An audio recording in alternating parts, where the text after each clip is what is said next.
Result अभी पूरी तरह से नहीं आया है, लेकिन कुछ सुंदर साथ जो पार्टिसिपेट किए हैं उनका रिजल्ट जो है देखना चाहें तो देख सकते हैं, तो बाद में एक साथ भी देख सकते हैं। प्रणाम जी, प्रणाम जी, प्रणाम जी। प्रणाम जी। तो देखिए था जी, कहूट में दो लिंक था, तो एक लिंक में भी 3 सुंदर साथी ने पार्टिसिपेट किया था ये, और दूसरे लिंक का भी है इधर।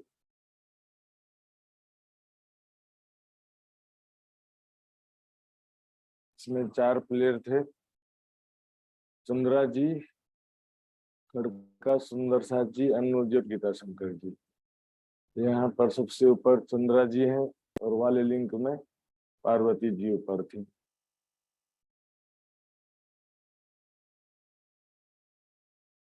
तो इसके फाइनल रिजल्ट दोनों मिलान करके, और भी मैंने तीसरा लिंक भेजा है, तो सब मिलान करके फाइनल रिजल्ट कल देखेंगे। आइए सुंदर जी अब चलते हैं, ये तक चर्चा प्रारंभ करते हैं। बोलो श्री प्राणनाथ प्यारे की जय, धाम के धनी की जय, सर्व सुंदर साथ की जय। वंदो सतगुरु चरण को, करूं सप्रेम प्रणाम। अशुभ हरण मंगल करण, धनी श्री देव चंद्र जी नाम। श्री प्राणनाथ निज मूल पति, श्री महराज सुनाम। तेज कुंवरी श्यामा युगल को, पल पल करूं प्रणाम, पल पल करूं प्रणाम।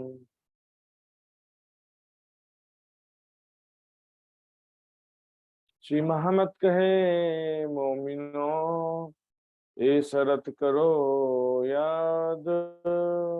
फिर लाल आगे की कहो, जो झगड़े की बुनियाद, जो झगड़े की बुनियाद। एक धर्म का सूत्रपात, हजरते हज इत करी।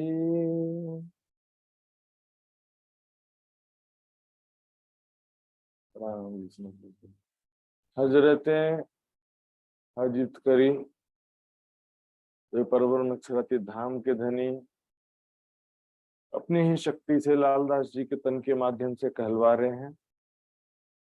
हजरतें हजित करी, हमने देखा कल जो प्रसंग हुआ था सूरत में, वो प्रसंग जाहिरी रूप से पहले भी एक बार घटित हुआ है, और अभी जो है घटित हो रहा है वो बातिनी रूप से। तो पहले क्या हुआ था देखेंगे। हजरतें यानी कि हजरत मोहम्मद साहब, जब मक्का में हजरत मोहम्मद साहब एक खुदा को और कुरान को प्रचार स्टार्ट करनो भयो, त्यो बेला में मोहम्मद साहब और साथी को झेरी कष्ट, झेरी पताड़ना दीनू भाई को, वहां का स्थानीय मूर्ति पूजक मानसी, उन लोगों ने सब में मोहम्मद साहब उनके साथियों को बहुत कष्ट दिया। तब मजबूर होकर के सबको मक्का छोड़ के जाना पड़ा मदीना। ये तो पलायन हो गया, हिजरत बोलते हैं इसको। मदीना जाने के बाद मोहम्मद साहब के फॉलोअर्स की संख्या बढ़ती गई, मोहम्मद साहब के सपोर्टर, उनके सपोर्टर का संख्या बढ़ता गया। बहुत ज्यादा जब हो गए तो वो सभी, उस समय क्या था कि हज करने के लिए उस समय भी मक्का जाते ही थे, क्योंकि मक्का में एक जो अभी भी है काला सा चौरस रेक्टेंगल बिल्डिंग है, उसको काबा बोलते हैं। वो बिल्डिंग में क्या होता है सुंदर शाह जी, वहां पर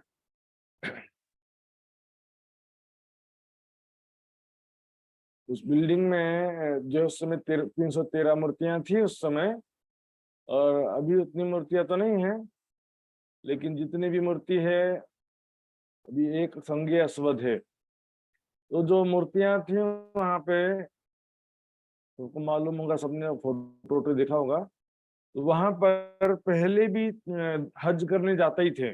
लेकिन जब मोहम्मद साहब यहाँ से उनके साथी को पलायन करना पड़ा था, मतलब यहाँ से अपनी जान बचा के जाना पड़ा था, उनके साथियों को बहुत प्रताड़ित किया जाता था, तो यहाँ से जब जाना पड़ा था तो उसके बाद कुछ वर्षों तक उनको हज के लिए आने नहीं देते थे, मक्का में हज के लिए आने नहीं देते थे। तो जब उनकी संख्या बढ़ गई तो फिर वो वापस मदीना से मक्का की तरफ आगे बढ़ते हैं। इसको बोलते हैं लेने को मक्का। मक्का हज इत करी, हिजरत करी नहीं है। कई लोग इसका अर्थ क्या है, हिजरत करी भी घटा देते हैं।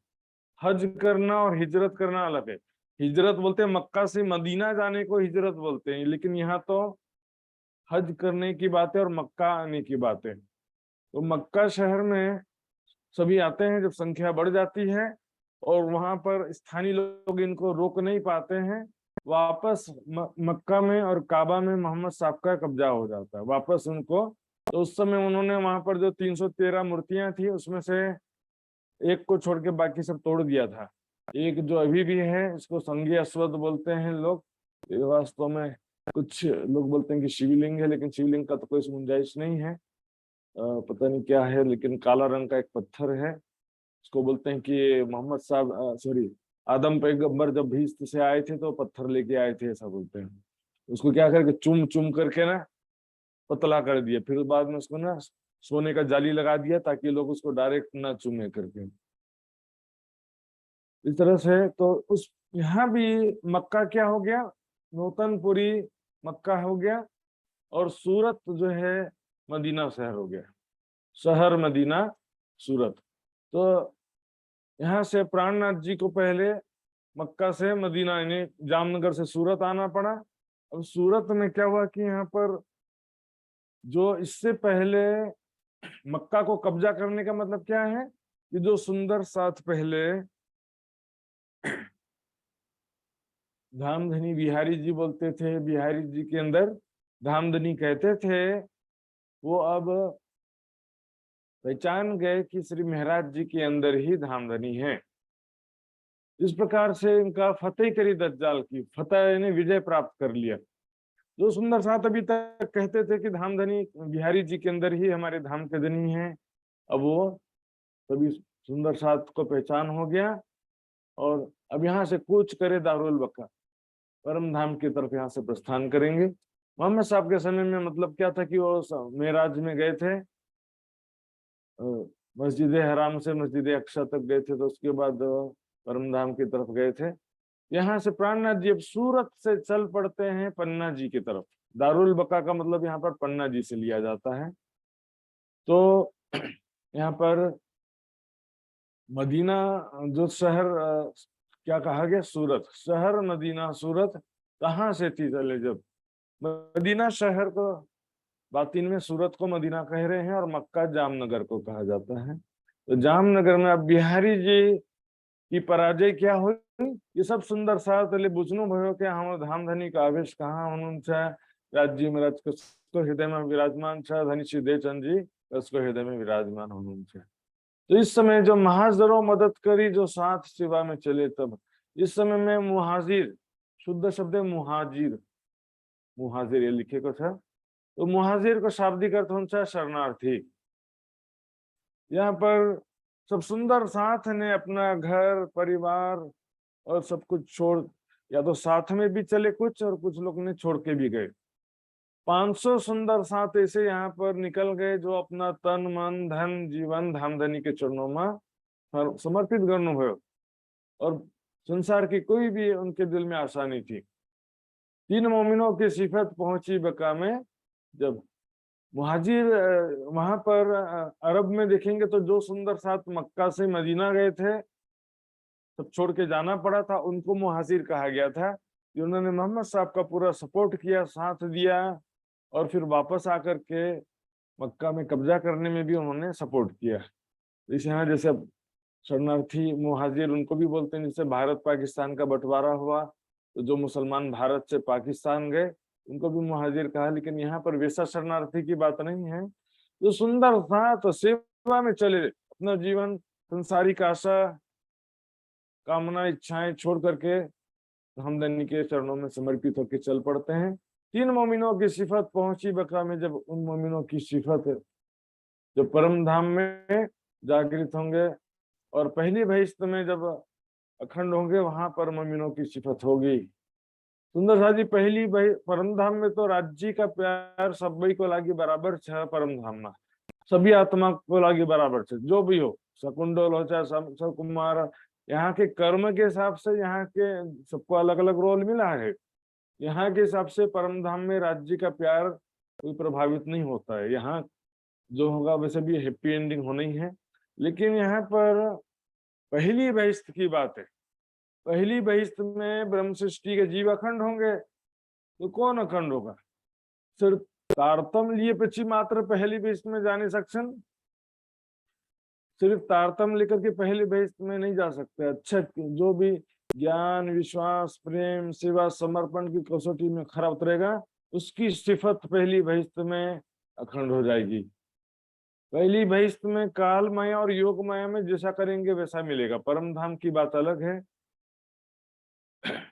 तो यहाँ पर मोमिनों की महिमा के विषय में कुरान में थोड़ा सा लिखा है, यहाँ पर देखेंगे क्या लिखा है कि मोमिनों को जो अच्छे कर्म करते हैं शुभ सूचना दे दो। उस दिन बहुत से चेहरे तरोताजा बशास प्रफुल्लित होंगे, अपने परवरदिगार को देख रहे होंगे। ये भी मोमिनों के विषय में कहा है। उन लोगों को जो ईमान लाए और अच्छे कर्म करते रहे, जरूर बहिश्त के उन बागों में जा पहुंचाएगा जिनके नीचे नहरें बहती हैं। तो यहाँ पर भी सुंदर हाथी बहिश्त परम धाम को कहा गया है। बहिश्त शब्द यहाँ पर परम धाम के लिए कहा गया है। तो यहाँ पर भी मोमिनों की बात है। ईमान लाए का मतलब मोमिन का अर्थ ही होता है ईमान वाले। उस समय ईमान वाले आजमाए गए और पूरी तरह से हिला दिए गए। सुंदर सा ब्रह्म सृष्टि की इतनी कड़ी परीक्षा होती है। देखे अपने देखा, पछे गत मत सब हरी, रण जुद कीधा फरी फरी, पछे गत मत मारी हरी। यहाँ पर इतना इसी को करें, हिला दिए गए, हिल जाते हैं। इतनी कसौटी होती है ना माया में, हिल जाते हैं। सो लिखी लो महफूज में कहत अल्लाह कलाम। लो महफूज मैंने बताया था, लोहे महफूज, सुरक्षित लोह पट्टी का, अर्थात जिसमें भूत भविष्य वर्तमान को सब भाई पूरा अग्गी देखी लिखे को था। पहले से ही सारा चीज स्टोरी लिख दिया कि वो ऐसा होना है, ऐसा होना है। तो मतलब एवरीथिंग इज प्री डिसाइडेड। और इसका प्रमाण कुरान में देखते हैं। सुंदर शाह जी, राज्य का दिल ही लोहे महफूज, अर्थात राज्य ने दिल में जो लिया है वैसा ही होगा। और राज्य ने जो दिल में लिया वो अच्छे ही लिए होंगे, खराब तो नहीं देंगे ना। अपनी आत्माओं से जो प्यार करते हैं तो फिर उनके खिलाफ अच्छे ही कुछ लेंगे।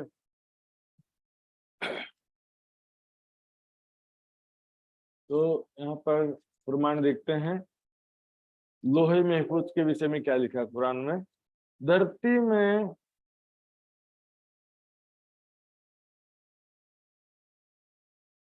में क्या लिखा है, चलने वाला जो प्राणी भी है उसकी रोजी अल्लाह के जिम्मे है। वो जानता है जहां उसे ठहरना है, जहां उसे सौंपा जाना है। तो सुंदर शाह जी, यह सब कुछ एक स्पष्ट किताब में मौजूद है। ये स्पष्ट किताब क्या है? लोहे महफूज। जो मुसीबत भी धरती पे आती अनिवार्यता एक किताब में अंकित है, पहले से ही लिखा है। और ये बात किस लिए बताई जा रही है कि हम पहले से लिखा तो क्यों करें? ऐसा नहीं होता सुंदर शाह जी। हुक्म के सिर दोष दे बैठ ना सके मोमिन। या क्या कर रहे हैं, ये इसलिए बताया जा रहा है कि जो सफलता मिले उसका अहंकार मत करो, मान प्रतिष्ठा मिले या सफलता मिले उसका अहंकार मत करो।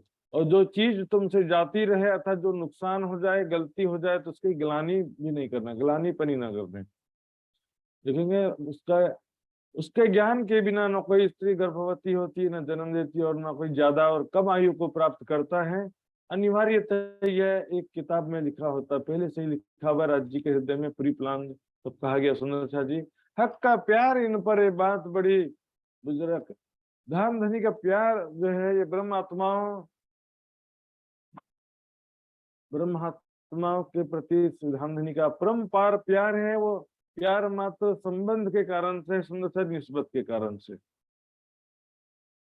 तो प्यार जो है धामधनी का प्यार परमात्मा के पर पल पल है, अनलिमिटेड है। बहुत ही महत्वपूर्ण बात है, संबंध निस्बत के कारण जो प्यार है और पल पल जो मेहर हो रही है, ये सब राज्य का प्यार ही है।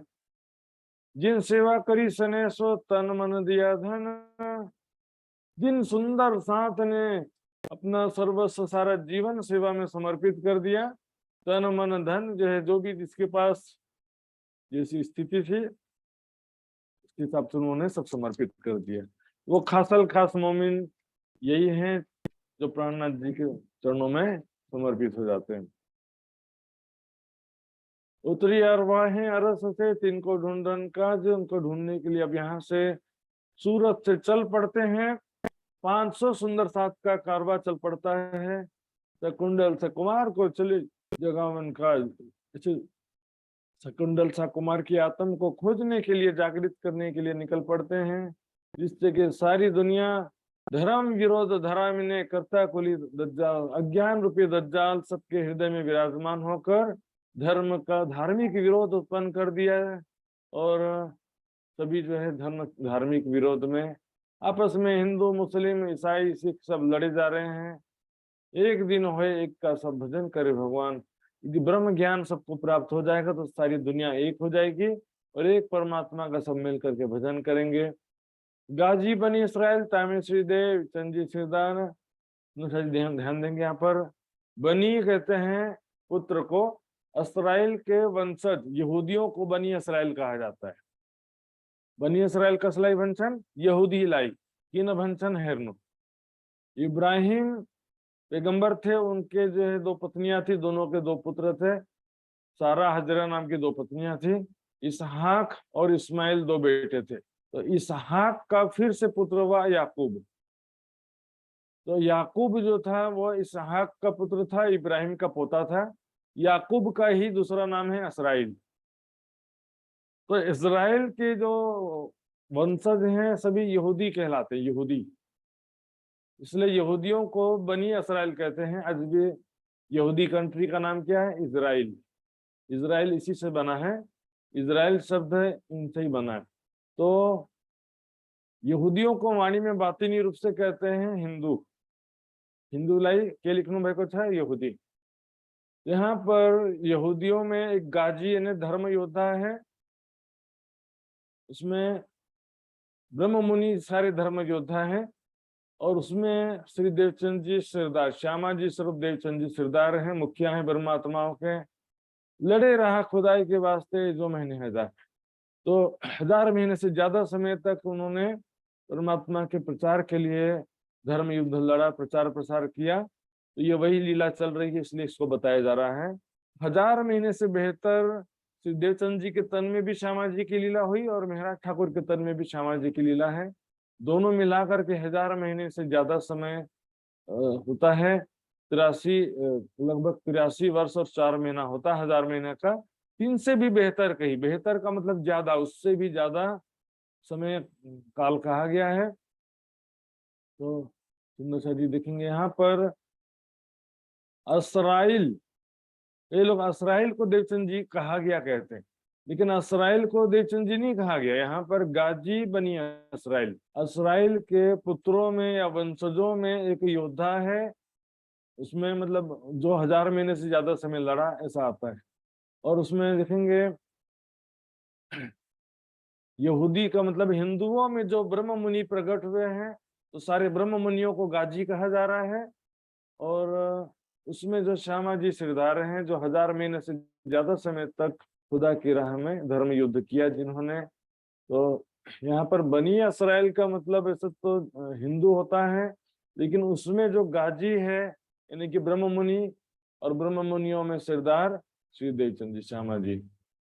तो उन्हें देखेंगे कुरान में लिखा है इसके विषय में, कद्र की रात 1000 महीने से बेहतर है, इसमें रूहें फरिश्ते अपने रब के हुक्म से उतरते हैं। तो यहाँ पर श्यामा जी ने दोनों तनों को मिला करके धर्म अज्ञान के विरुद्ध धर्म युद्ध लड़ा, दोनों मिला करके होता है। लगभग 3 से बेहतर कही तो दोनों जामा मिला के होता, उससे ज्यादा का समय।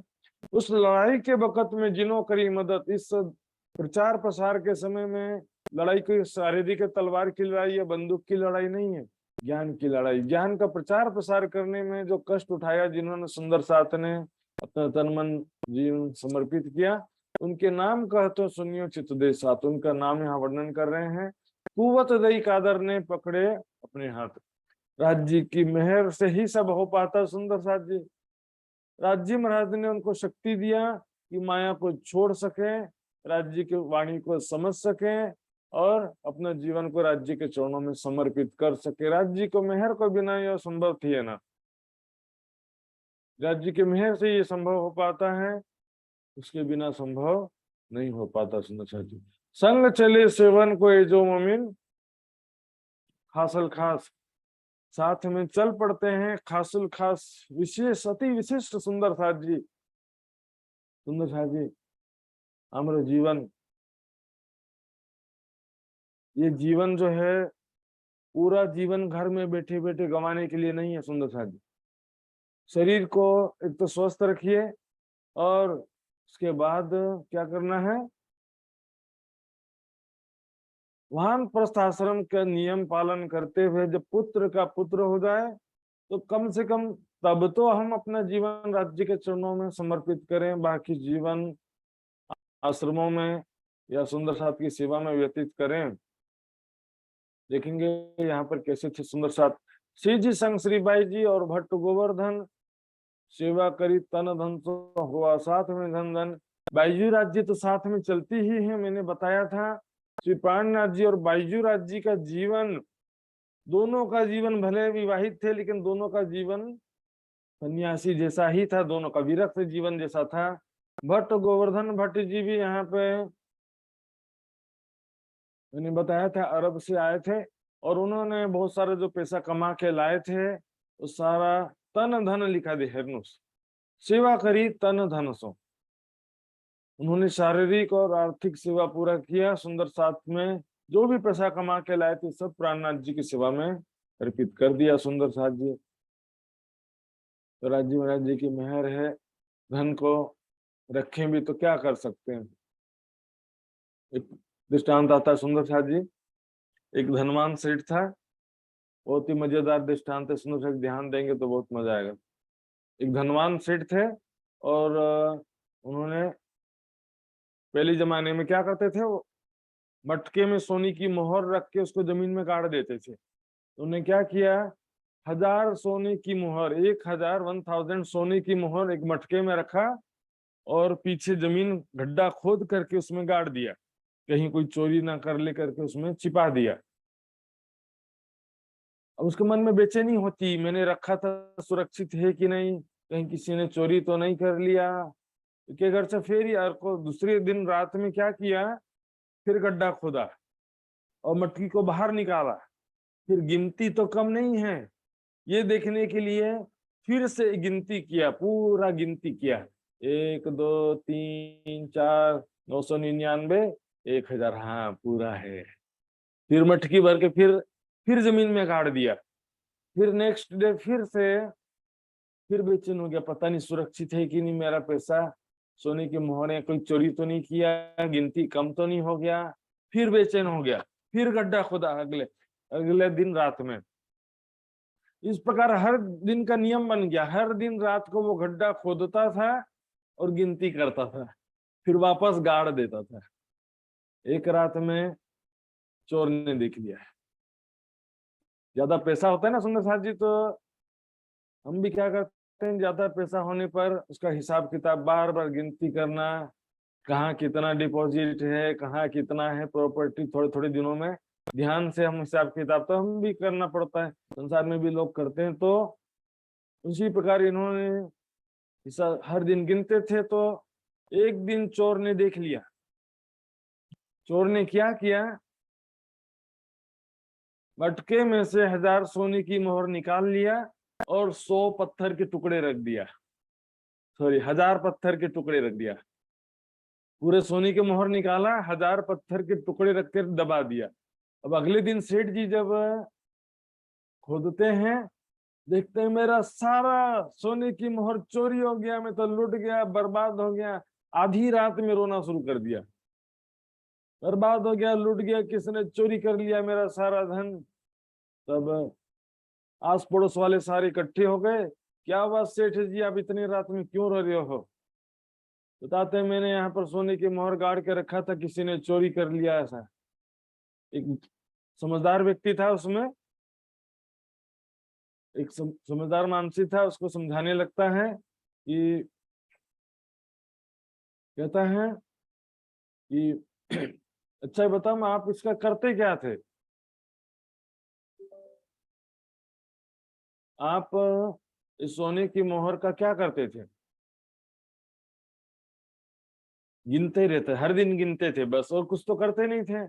भविष्य में कोई जरूरत पड़ने की संभावना थी? बोले नहीं, जरूरत भी पड़ेगा ऐसा कोई उम्मीद तो नहीं थी कि भविष्य में इसकी कुछ जरूरत पड़े। तो फिर क्या करते थे? गिनते थे हर दिन, बस गिनते ही तो थे ना। तो ऐसा करो, पत्थर को गिन लिया करो। गिनना ही है तो सोना और पत्थर में क्या अंतर है? सोने की मोहर और पत्थर में क्या अंतर है? हर दिन पत्थर को ही गिन लिया करो, जब गिनने का ही आपका बस ही काम। क्या करते थे? गिनते ही थे, और तो कुछ नहीं करते थे। नशा जी बस ऐसे ही हालत है। भीम भाई भैली भाषो निकसिया तन ले धन। इन्होंने क्या किया, अपनी सारी संपत्ति प्रॉपर्टी बेच करके साथ में चल पड़े। हम देखते हैं अमेरिका में भी, मैंने सुना है अमेरिका में भी जो क्रिश्चियन लोग होते हैं, बहुत से क्रिश्चियन क्या करते हैं, अपने मरते समय अपनी सारी प्रॉपर्टी चर्च के नाम करके चले जाते हैं। तो मुझे ऐसा सुनने को मिला है। तो इसमें सुंदर साथ भी अपना सारा जीवन रामधनी के चरणों में समर्पित कर दिया। नाग जी अति ने सो छोड़ छोड़ कुटुंब की आशा। नाग जी भाई भी अत्यंत प्रेम पूर्वक अपने परिवार की भी, सगे संबंधियों की आशा छोड़ करके चल पड़ते हैं। पाया खिताब नाम गरीबदास। इनकी बहुत नम्रता के स्वभाव के कारण इनका नाम गरीबदास रख दिया था प्राणनाथ जी ने। तन मन धन सब ले चला, और किसी प्रकार के लौकिक सुख की कामना छोड़कर निकल पड़ते हैं। श्याम भट्ट संग चला रहा केतिक दिन। श्याम भट्ट जी भी वेदांत के विद्वान थे, साथ में चले तो सही, कर ना सका बस मन। मन को वशीभूत नहीं कर सके। अब हम सोचें कि घर में जैसे रहते हैं वैसे ही आश्रम में भी रहें, तो आश्रम में आने का फायदा भी क्या हुआ? आश्रम में सारी सुख सुविधा चाहिए, और आश्रम में सुंदर जी, आश्रम में भी आने के बाद भी हमारा जीवन जो है, घर से ज्यादा सुख मिल रहा है आश्रम में वास्तव में, फिर भी आश्रम में रह नहीं पाते हैं। वास्तव में आश्रम में तो हमारा जीवन तपो में, साधना में जीवन होना चाहिए। लेकिन क्या होता है कि घर के वातावरण से जब हम बाहर आते हैं तो बहुत सारा कष्ट भी उठाना पड़ता है आश्रमों में। आपके दिलीप महाराज जी, यदुनंदन महाराज जी, सबने बहुत ये सब अनुभव अच्छी तरह से किया है। घर छोड़ के जब आते हैं तो कष्ट तो उठाना पड़ता है, लेकिन जो इस कष्ट को सहन करेगा तो आगे बढ़ेगा। कर न सका बस मन। माया के सुख, संसारी सुखों के बिना नहीं रह पाए। नाना भाई, पांखड़ी भाई, सब बहुत सारे नाम है।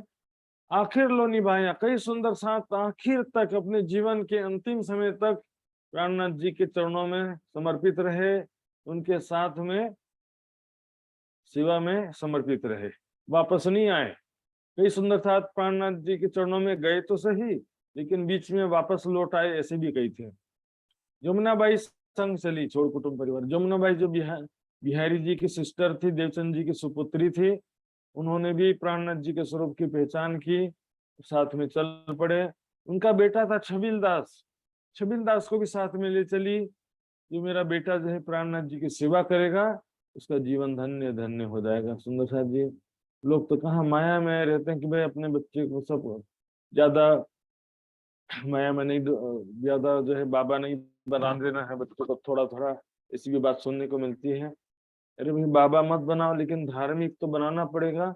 यदि धार्मिक संस्कार नहीं होगा बच्चे में, तो फिर न दुनिया के काम का और न तुम्हारे काम का, ऐसा हालत हो जाएगा।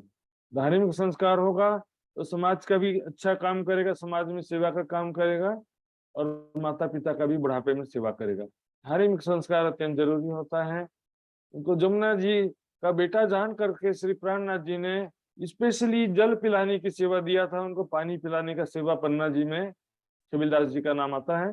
कोई दिन धारा रहे आए, फिर के जाए पीछे। धारा भाई भी प्राणनाथ जी के साथ में चल पड़े थे, लेकिन उनका काम क्या था, पत्रियां पहुंचावे साथ को।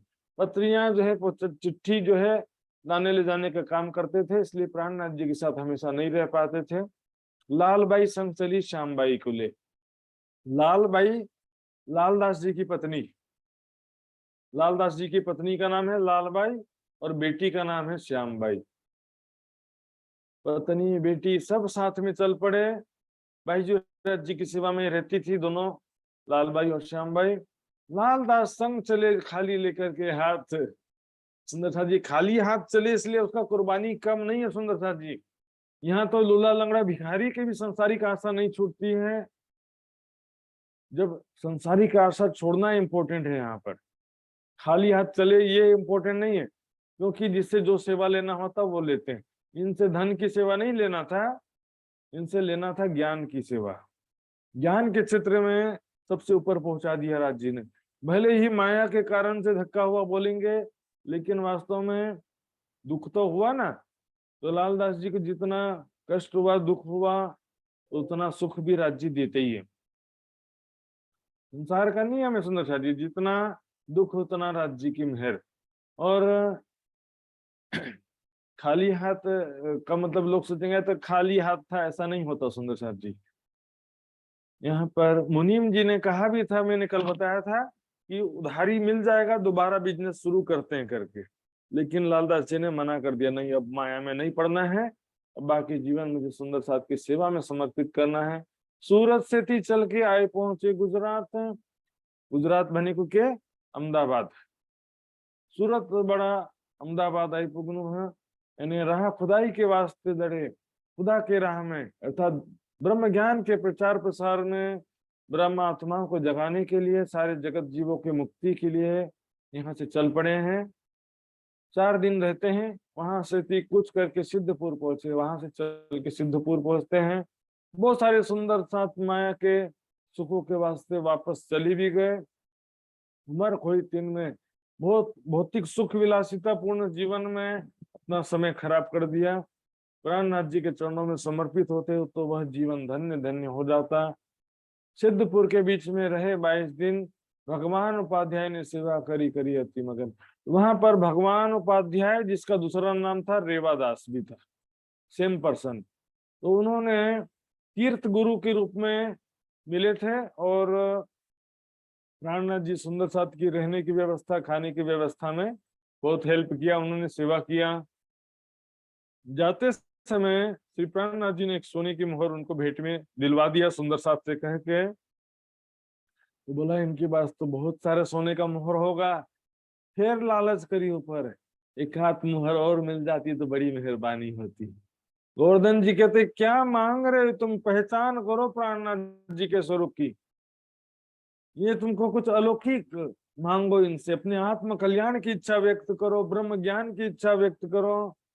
लौकिक धन मांग रहे तुम, स्वयं परमात्मा आ गए तुम्हारे शरण तुमको दर्शन देने के लिए, और तुम क्या मांग रहे हो, सोने की मोहर। ऐसा हालत हो गया। एक बार एक राजा था, उसने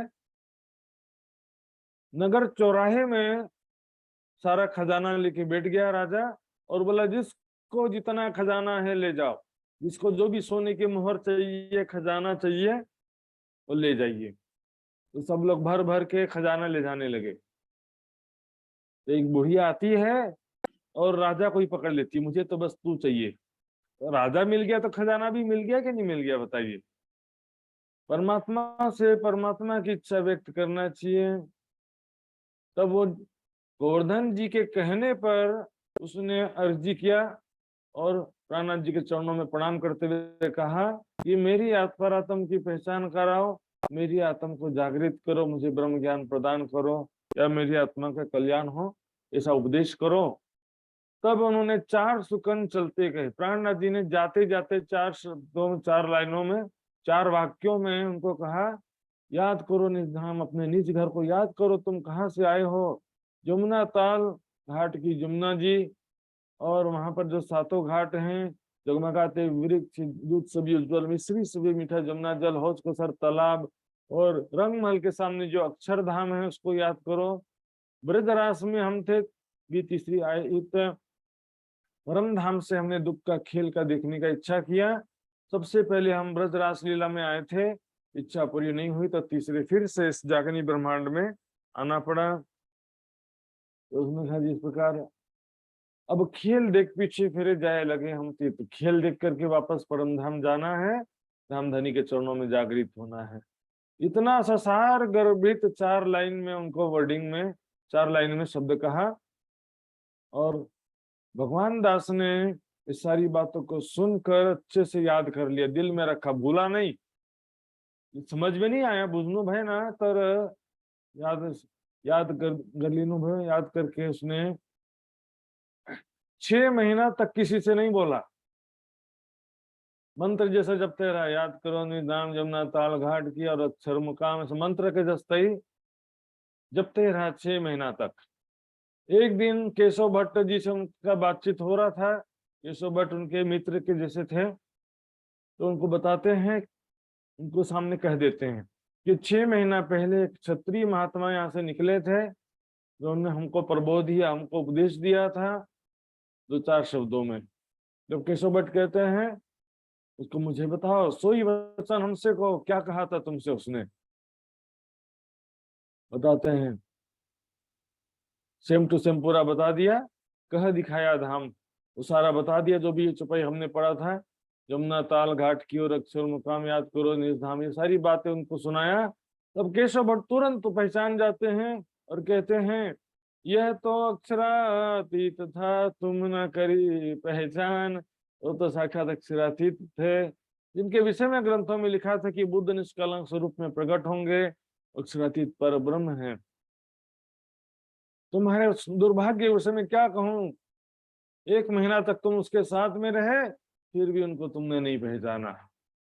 अब तो मैं उत ही जाता हूं, मैं उनकी खोज में जा रहा हूं और मुझे विश्वास आ गया है, उनके चरणों में समर्पित होने के लिए जा रहा हूं। तो उस समय 6 महीने व्यतीत हो चुके थे और प्राणनाथ जी मेड़ता होते हुए दिल्ली पहुंच चुके थे। तो खोजते खोजते दिल्ली पहुंच गए केशव भट्ट जी। वहां पर लाल दरवाजे में छतरी की हवेली में प्राणनाथ जी ठहरे थे, वहां रह करके प्राणनाथ जी से कुछ दिनों तक अच्छी तरह से ज्ञान चर्चा सुनते रहे, तारतम्य निके जान या तारतम्य ज्ञान को अच्छी तरह से समझ गए। तब लड़ने दज्जाल सो बांधी कमर जोर, तब सत्य ज्ञान के प्रचार के लिए कमर बांध लिया और वापस सिद्ध पूरा करके ब्रह्म ज्ञान प्रचार प्रसार करने लगे, सुंदर साथ को जागृत करने का प्रयास करने लगे। सबसे पहले भगवान रेवादास को ही उन्होंने उपदेश दिया, क्योंकि उनसे ही इनको प्राणनाथ जी का पता चला था। और उसके बाद जो है फिर 3 को ले आया साथ में, भगवान उपाध्याय को भी तारतम्य प्रदान करके सुंदर साथ में शामिल कर लिया। उसके बाद देखेंगे बहुत सारे सुंदर साथ को जागृत किया इन्होंने, केशव जी, द्वारकादास, धाम लीला दिखाई दी तब टूट गई समाज, परम धाम का वर्णन सुनाया कि हाँ हमारा मूल तन परम धाम में है, हमारा वहां पर आत्मिक परिवार श्याम श्यामा जी, साथ जी, प्रेम आनंद की दुनिया है, दुख का नामो निशान नहीं है, पल पल धाम धनी के साथ प्रेम और आनंद में हमारा व्यतीत होता है। सो ये भी घर को छोड़ के गए श्री राज के पास, ये भी घर छोड़ करके दिल्ली जाते हैं प्राणनाथ जी के चरणों में, और वहां पर प्राणनाथ जी के सेवा के दिल में एक उम्मीद आशा लेके जाते हैं। दूसरे केशवदास को दई तारतम सुध, एक दूसरा जो केशवदास थे उनको भी तारतम ज्ञान प्रदान करते हैं, तारतम ज्ञान के द्वारा परमात्मा की पहचान कराते हैं सुंदरता जी। यही केशवदास है जिनका नाम पन्ना जी में आता है, जिन्होंने बाइंडिंग किया था, स्वरूप साहब का संकलन करके बाइंडिंग किया था सुंदरता जी। तब लोक अलोक की छूट गई सब बुद्ध, मृत्यु लोक, स्वर्ग लोक, वैकुंठ, निराकार, इसकी बुद्धि छूट जाती है और नश्वर जगत से परे अक्षर अक्षरातीत की पहचान हो जाती सुंदर साथ जी। और भी कई सुंदर साथ चल पड़ते हैं।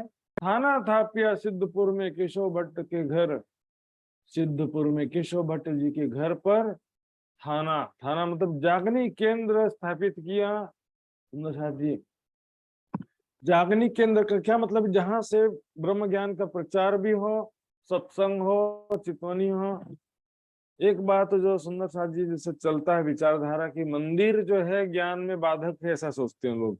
लेकिन वास्तव में मंदिर जो है, हम देखते हैं मंदिर में चितवनी करना, मंदिर में सत्संग करना ज्यादा उसमें प्रभाव होता है।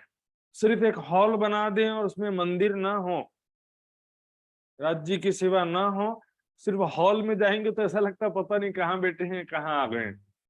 तो राज्य की सेवा के बिना वास्तविक में चितवनी में चर्चा में आनंद आता भी नहीं है। और यदि राज्य की सेवा पधराए हैं तो सेवा कोई चितवनी में तो बाधक नहीं होता है। अब उसके लिए कुछ रूल्स रेगुलेशंस बना सकते हैं, अनुशासन के नियम बना सकते हैं कि भाई ये समय चितवनी का है तो मंदिर में सब शांति रहेंगे। तो मंदिर जो है वो कोई बाधक वाली चीज नहीं है सुंदर साथ जी। मंदिर यहाँ पर जागनी केंद्र मंदिर भी हो सकता है और आश्रम भी हो सकता है। धाम चर्चा नित हो विहीन सात रहे आप कर, इस प्रकार परम धाम की चर्चा वहां पर केशव भट्ट जी नित्य प्रति अपने घर पर करते थे। तब सुंदर साथ को उन्होंने पकड़ा, मतलब उनका हाथ थामा, सबको ब्रह्म ज्ञान के द्वारा परम धाम की पहचान कराया। अब सिद्धपुर से मेड़ते पहुंचे धाए, सिद्धपुर से आ जाते हैं मेड़ता।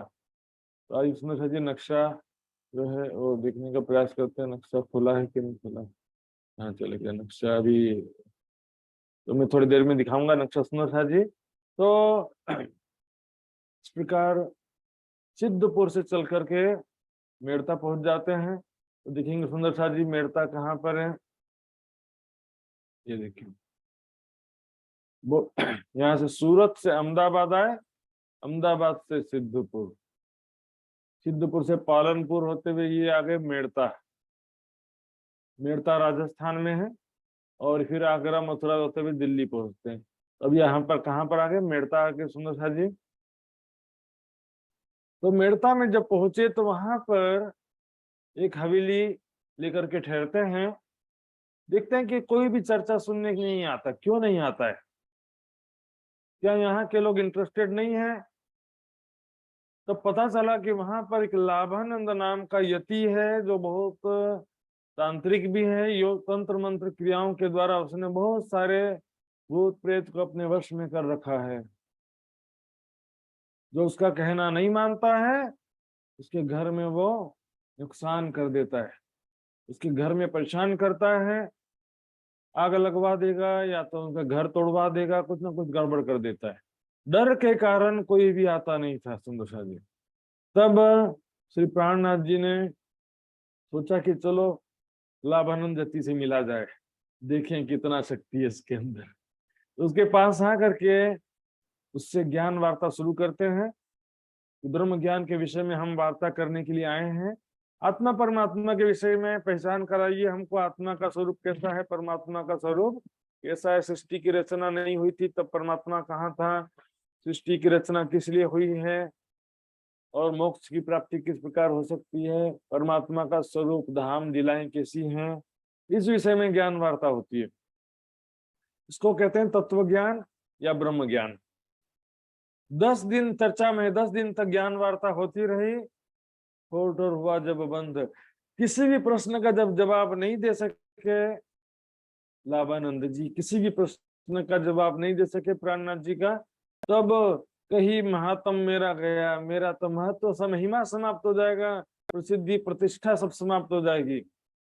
यदि सबको पता चल गया कि मैं प्राणनाथ जी का प्रश्नों का जवाब मैं नहीं दे सका, तो फिर लोग बोलेंगे कि ये तो कैसा ज्ञानी है, प्रतिष्ठा कम हो जाएगी। मेरी महात्म गयो, कहीं महात्म मेरा गयो, मेरे मार्ग को प्रबंध और मेरे जो मेरे नाम का जो मैंने संप्रदाय चला रखा है वो भी सब समाप्त हो जाएगा। जब कोई फॉलोअर नहीं रहेगा तो संप्रदाय मेरे नाम का जो अपने नाम से पंथ चला रखे, आज भी ऐसा होता है ना, एक गुरु अपने नाम से एक पंथ चला लेता है। ऐसे भी बहुत सारे गुरु हैं, किसी भी पंथ नहीं हमारे पास, हम ये अलग ही, जितने गुरु उतने पंथ हो जाते हैं। तो उसने क्या किया, सब दैत्यों के मंत्र से भांत भांत किए उपाय, मंत्र मंत्र तंत्र मंत्र करके उसने क्या किया, सारे भूत प्रेत पिशाच को बुलाया, आ जाओ, जा करके पत्थर उठा करके दबा दो, मारो दाब के पहाड़ से, प्राणनाथ जी उनके साथियों का बड़ा बड़ा चट्टान से दबा करके मार डालो। हर पर्वत उठो नहीं हार के बैठा ठोर। बड़े बड़े चट्टान पत्थर तो दूर है, छोटे पत्थर भी नहीं उठा पाए। पता नहीं क्या हो गया दैत्यों, सब दैत्य जो है शक्तिहीन महसूस करने लगे। तब प्राणनाथ जी कहते हैं, पंच वासना सब देव जहां खड़े, वहां मंत्र चले क्यों और। जहाँ पर साक्षात राज्य में राज्य की पांचों शक्तियां विराजमान हैं, जहाँ पर पंचवासना सभी देवी देवता सेवा में खड़े हैं, वहां पर और कोई मंत्र कहाँ से काम करेगा। सुंदर जी, राज्य का विश्वास, श्रद्धा और समर्पण होना चाहिए दिल में। आज भी ये समस्या हमको देखने को मिलता है। जहां भी जाएंगे कोई बोलेगा टोना कर दिया, किसी ने कुछ खिला दिया, कुछ पिला दिया, जादू टोना कर दिया, तबीयत खराब हो गया। ऐसे बहुत सारे गांवों में खासतौर पे आज भी सुनने को मिलता है। तो इसमें बहुत सारी बातें, अंधविश्वास भी होता है, लेकिन भूत प्रेत पिशाच का अस्तित्व नहीं होता है ऐसा भी तो नहीं कह सकते ना। क्योंकि मृत्यु लोक के जस्ट ऊपर कौन सा लोक है? भूलोक के ऊपर है भूवर लोक। यहाँ से सुनेंगे तो उसको दूसरा नाम है पितृलोक भी बोलते हैं, भूवर लोक या पितृलोक। वो स्थान ही है भूत प्रेत पिशाच का। भूत प्रेत पिशाच भी एक प्रकार के योनि है, शरीर है सुंदर साथ जी। तो जो भूत प्रेत पिशाच का जो शरीर होता है, तो शरीर तो होता है, उसमें कौन सी एबनॉर्मल बात है। हम बोले कि भूत प्रेत का पिशाच का अस्तित्व ही नहीं होता है, ऐसा भी नहीं है। लेकिन सुंदर साथ जी, हमारे दिल में राज्य का पूर्ण विश्वास, समर्पण हो और राज्य को बराबर हम याद करें, या तो शिवा पूजा करें, या तो वाणी मंथन करें, या तो चितवनी करें, कुछ ना कुछ तो करना पड़ेगा ना सुंदर साथ जी।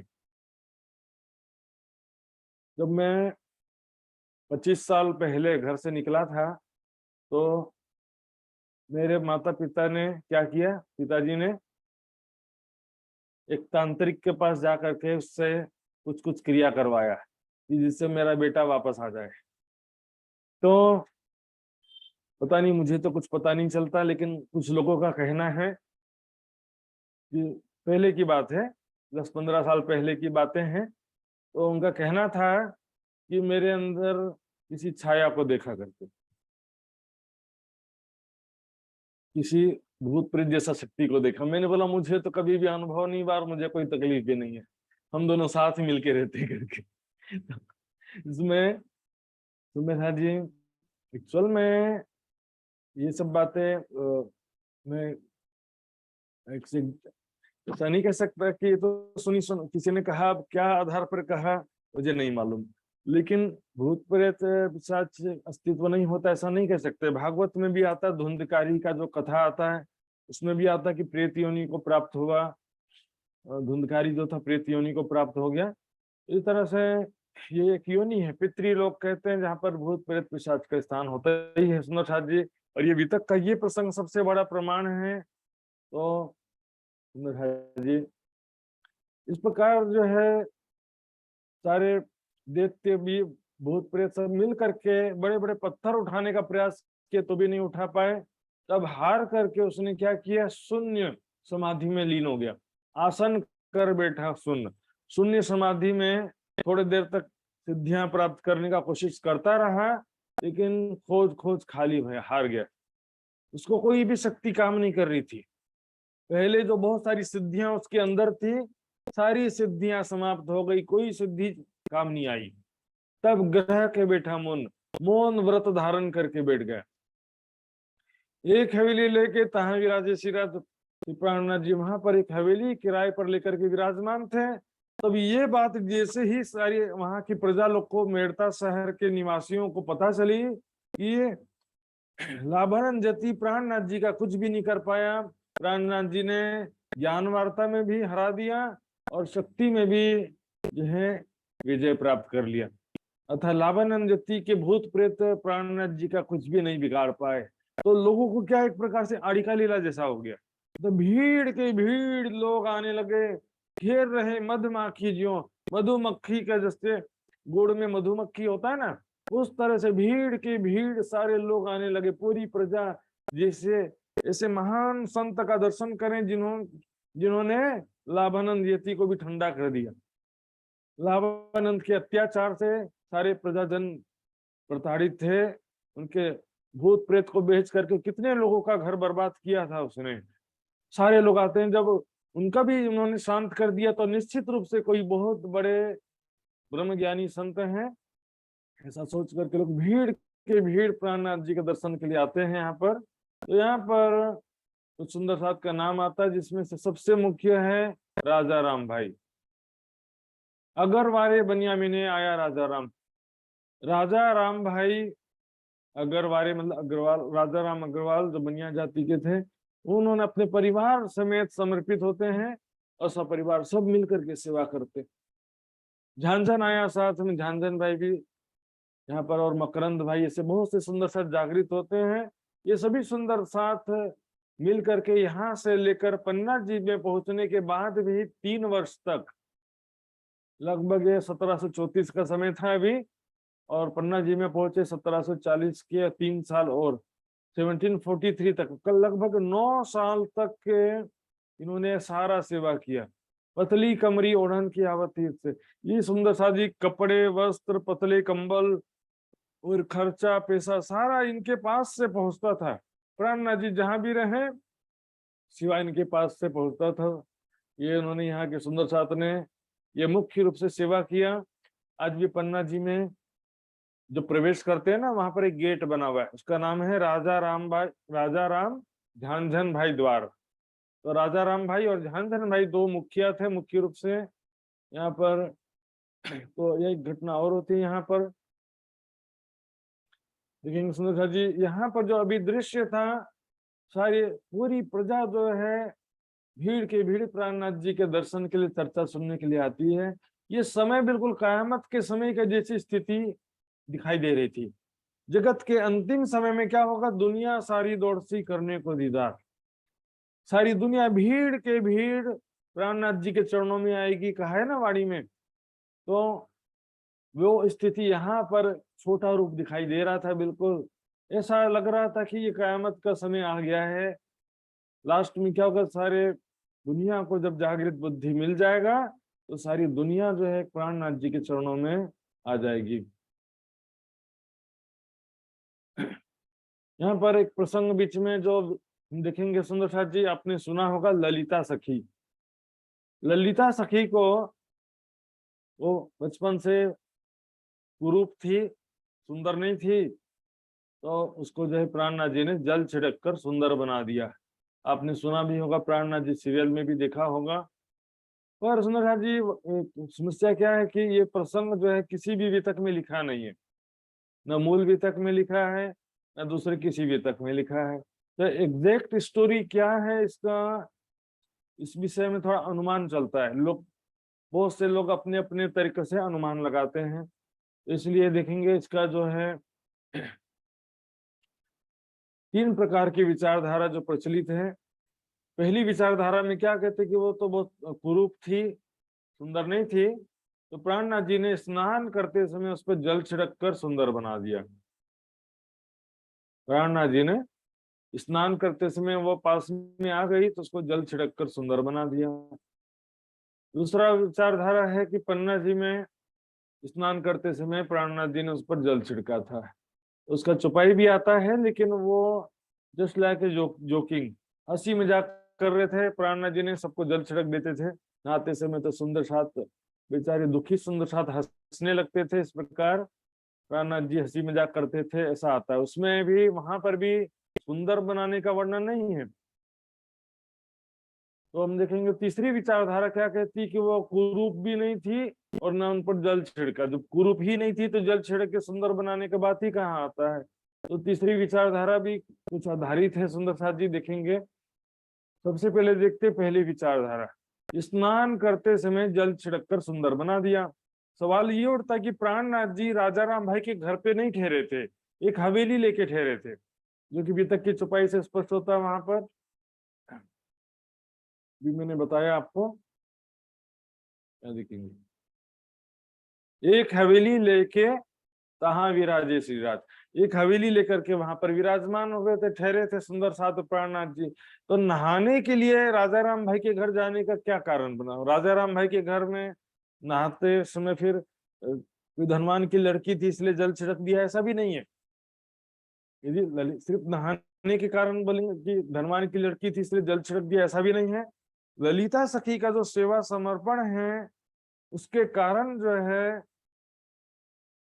प्राणनाथ जी की कृपा मान सकते हैं। नहाते समय जल छिड़कना ये कोई विशेष जो है बात तो बहुत अच्छा दिखता नहीं है, फिर भी राज जी बेहतर जानते हैं। तो सुंदर जी यहाँ पर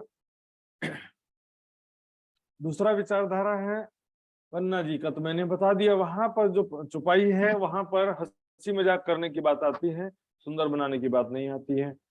तीसरा जो विचारधारा है वो वाणी पर आधारित है।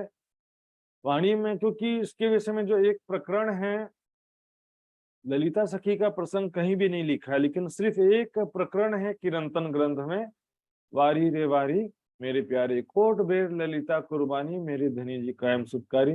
उसमें एक चौपाई है, कारी कुमत कूब कुचल ऐसी कठिन कठोर हो नारी, आत्म मेरी निर्मल करके सहजे पार उतारी।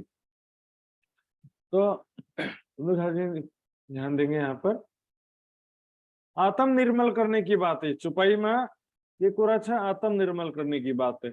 यहाँ पर ये बात नहीं है कि काली थी तो सुंदर बना दिया, ऐसा नहीं। यहाँ पर मानसिक स्थिति की बात चल रही है।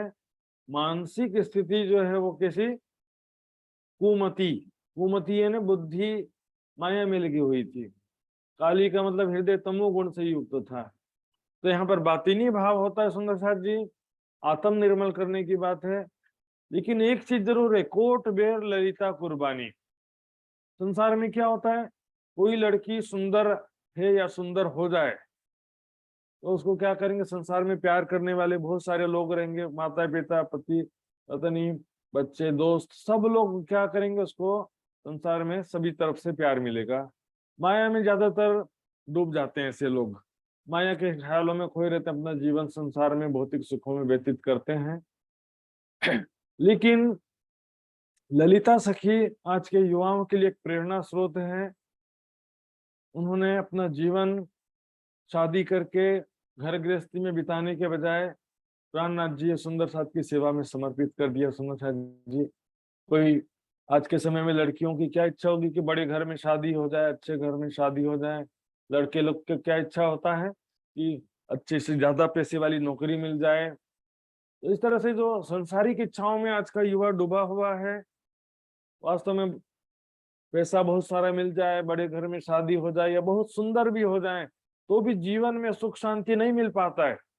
समझदारी नहीं होने के कारण जीवन में सुख शांति फिर भी नहीं मिलता है, क्योंकि स्वार्थ का प्यार है संसार में और पैसे का एक लिमिटेशन है। पैसे से हम आवश्यकताएं पूरी कर सकते हैं, इच्छाएं पूरी नहीं कर सकते। पैसे से हम जरूरतें पूरी कर सकते हैं, इच्छाएं नहीं पूरी कर सकते।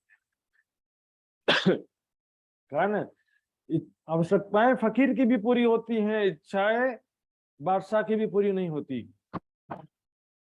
इच्छाएं बादशाह की भी पूरी नहीं हो पाती हैं, लेकिन इच्छाएं जरूरतें फकीर की भी पूरी हो जाती हैं। तो सुंदर साथ जी, यहाँ पर यदि परमात्मा ने आपको सुंदर बनाया है, चाहे कुरूप बनाया है, चाहे आर्थिक स्थिति आपकी अच्छी है, धनवान है, चाहे आप गरीब हैं, इम्पोर्टेंट इसमें है कि आप अपना जीवन माया में समाप्त कर देते हैं कि राज्य के चरणों में समर्पित करते हैं। ललिता सखी जो है या धन, इस प्रसंग को हम सच मानते हैं तो यहाँ पर हम कहते हैं राजी महाराज धन धनी के मेहर के पात्र हुई। पहले बहुत ज्यादा दुखी थी कि मैं सुंदर क्यों नहीं हूँ, लेकिन प्राणनाथ जी की वाणी चर्चा सुनने के बाद में वो सारा दुख चला गया और धन धनी ने उनको सुंदर भी बना दिया। लेकिन उसने अब संसारिक जीवन जीने का निश्चय नहीं किया, अपने बाकी जीवन प्राणनाथ जी के चरणों में समर्पित कर दिया।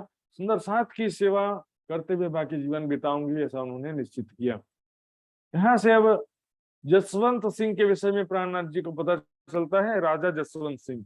तब गोवर्धन भट्ट जी को भेजते हैं उसके पास संदेश देने के लिए।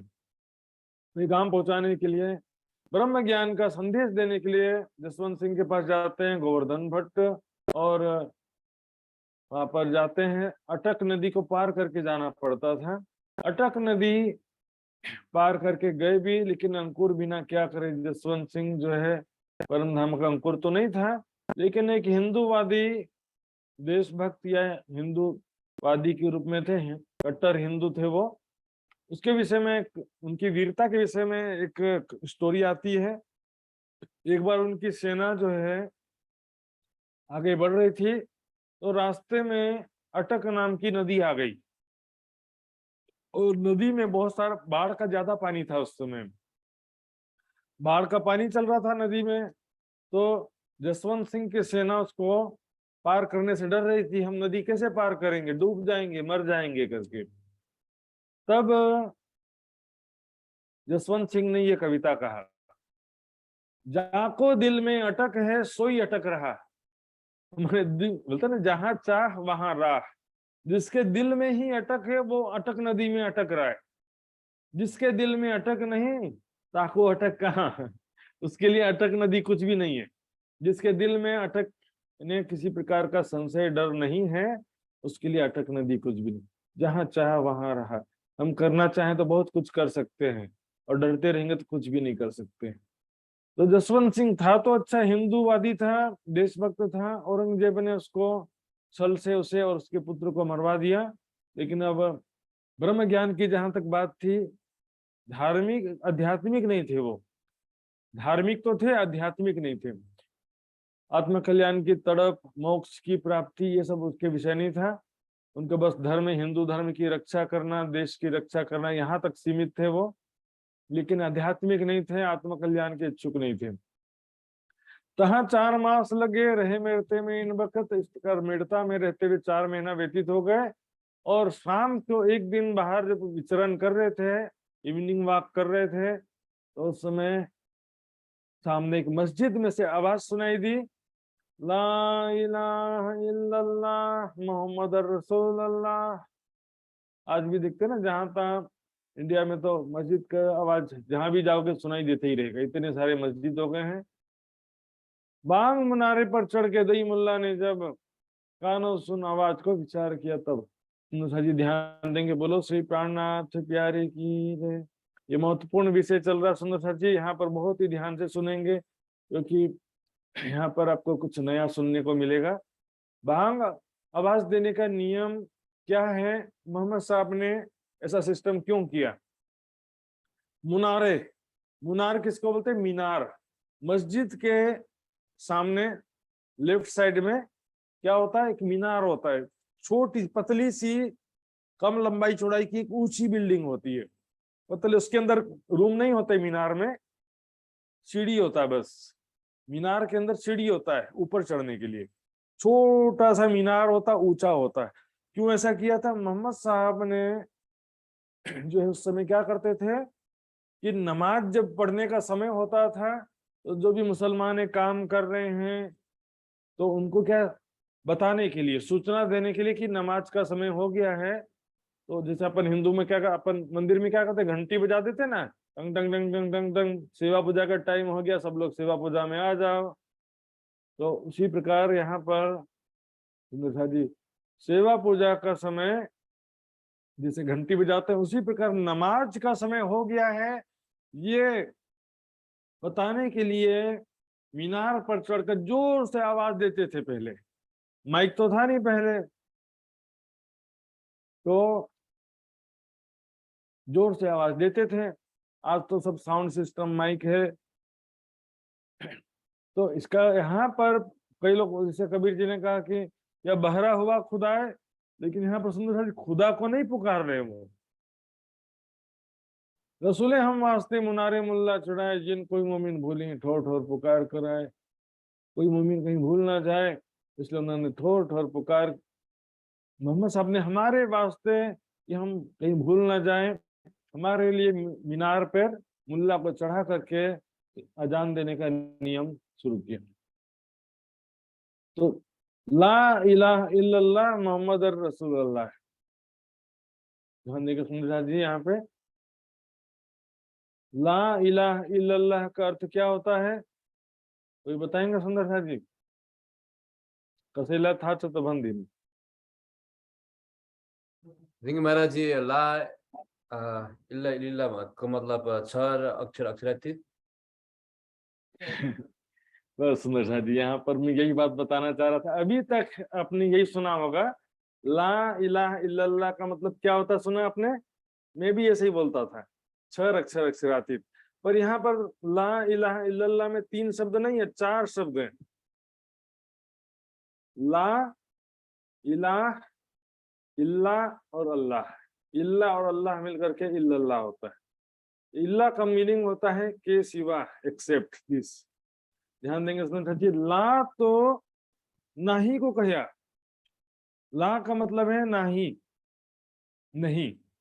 जैसे पिछले पहले आया था ना, ला तकोफ या बनी, ला तकोफ, खौफ नहीं करो। तो ला का मतलब क्या होता है? नहीं। इलाह तो है हक। इलाह का मतलब क्या लिखा है यहाँ पर? हक। इलाह का मतलब अक्षर ब्रह्म नहीं लिखा है यहाँ पर, ध्यान से देखिए। इलाह तो है हक। हक का मतलब क्या होता है? हक ताला, राज्य महाराज, नॉट अक्षर ब्रह्म। नीचे भी ध्यान देंगे जरा सुंदर सा जी, देखिए। इलाह का मतलब वास्तव में परमात्मा होता है, परमेश्वर होता है।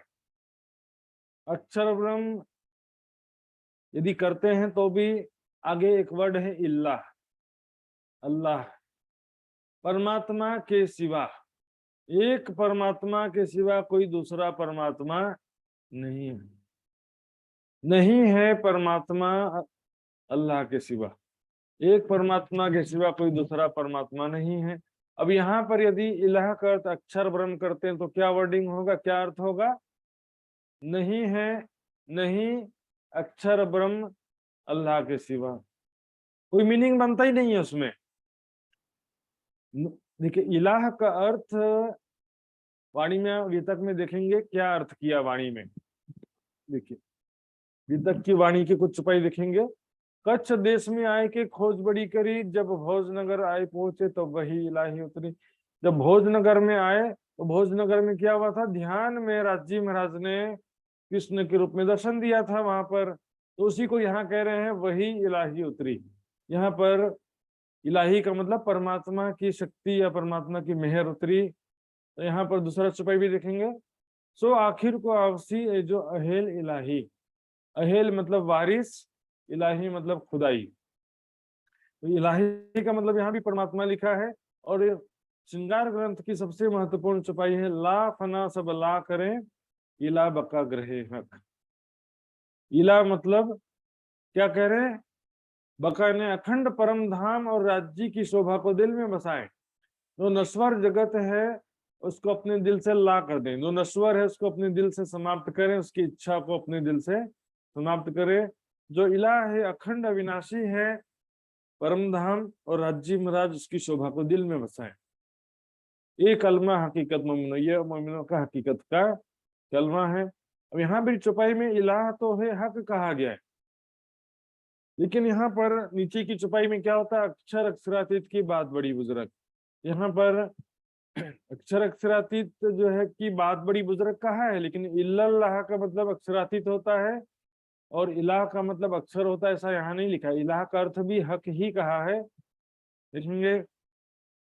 क्योंकि देखेंगे, अक्षर अक्षरादि बिन बिन रहे ना कोई और नूर तजल्ला जाहिर होवे सब ठोर। मतलब क्या होता है कि अक्षर अक्षरातीत को, दोनों को परमात्मा में गिन लिया। क्यों? क्योंकि देखिए, आज भी किसी से पूछोगे अक्षर ब्रह्म को मानता है, कोई ऐसा कहेगा? कोई नहीं कहेगा कि मैं अक्षर ब्रह्म को मानता हूं, ऐसा कोई नहीं कहेगा। लेकिन मानने वाले हैं कई। राजी महाराज को ही जो प्रभु या सत्ता के रूप में देखते हैं, तो वो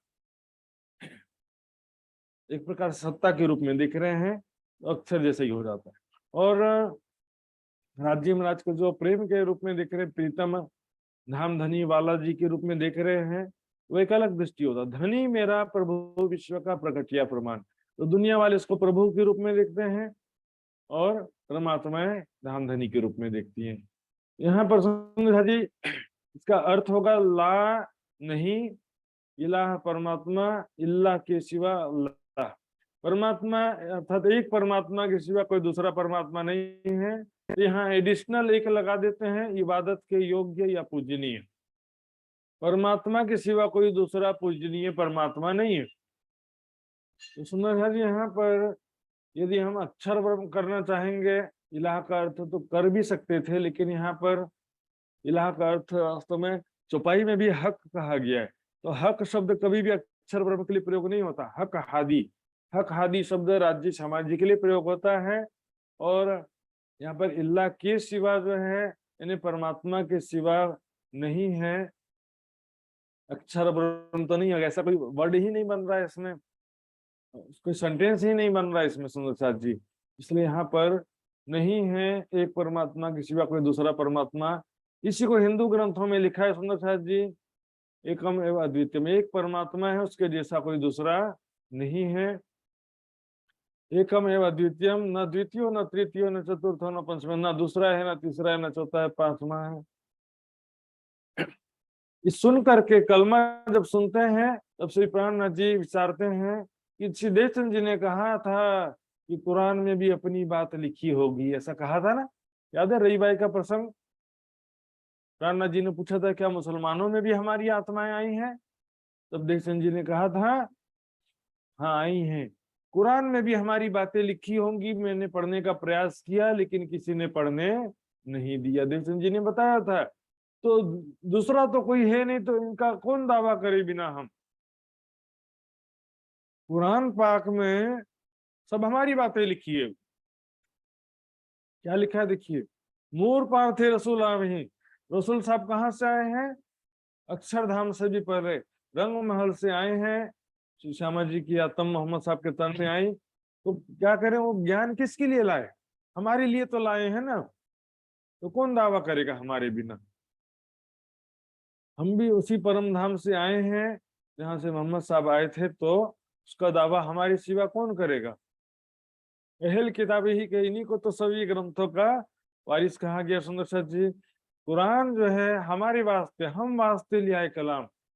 उसमें जो शरीयत की बात है, शरीयत की बात जो है दुनिया वालों के लिए है, लेकिन जो हकीकत के 30,000 शब्द हैं वो हमारे लिए। 30,000 शब्द जो हकीकत के संकेतों में लिखा है वो सारी बातें हमारी लिखी है।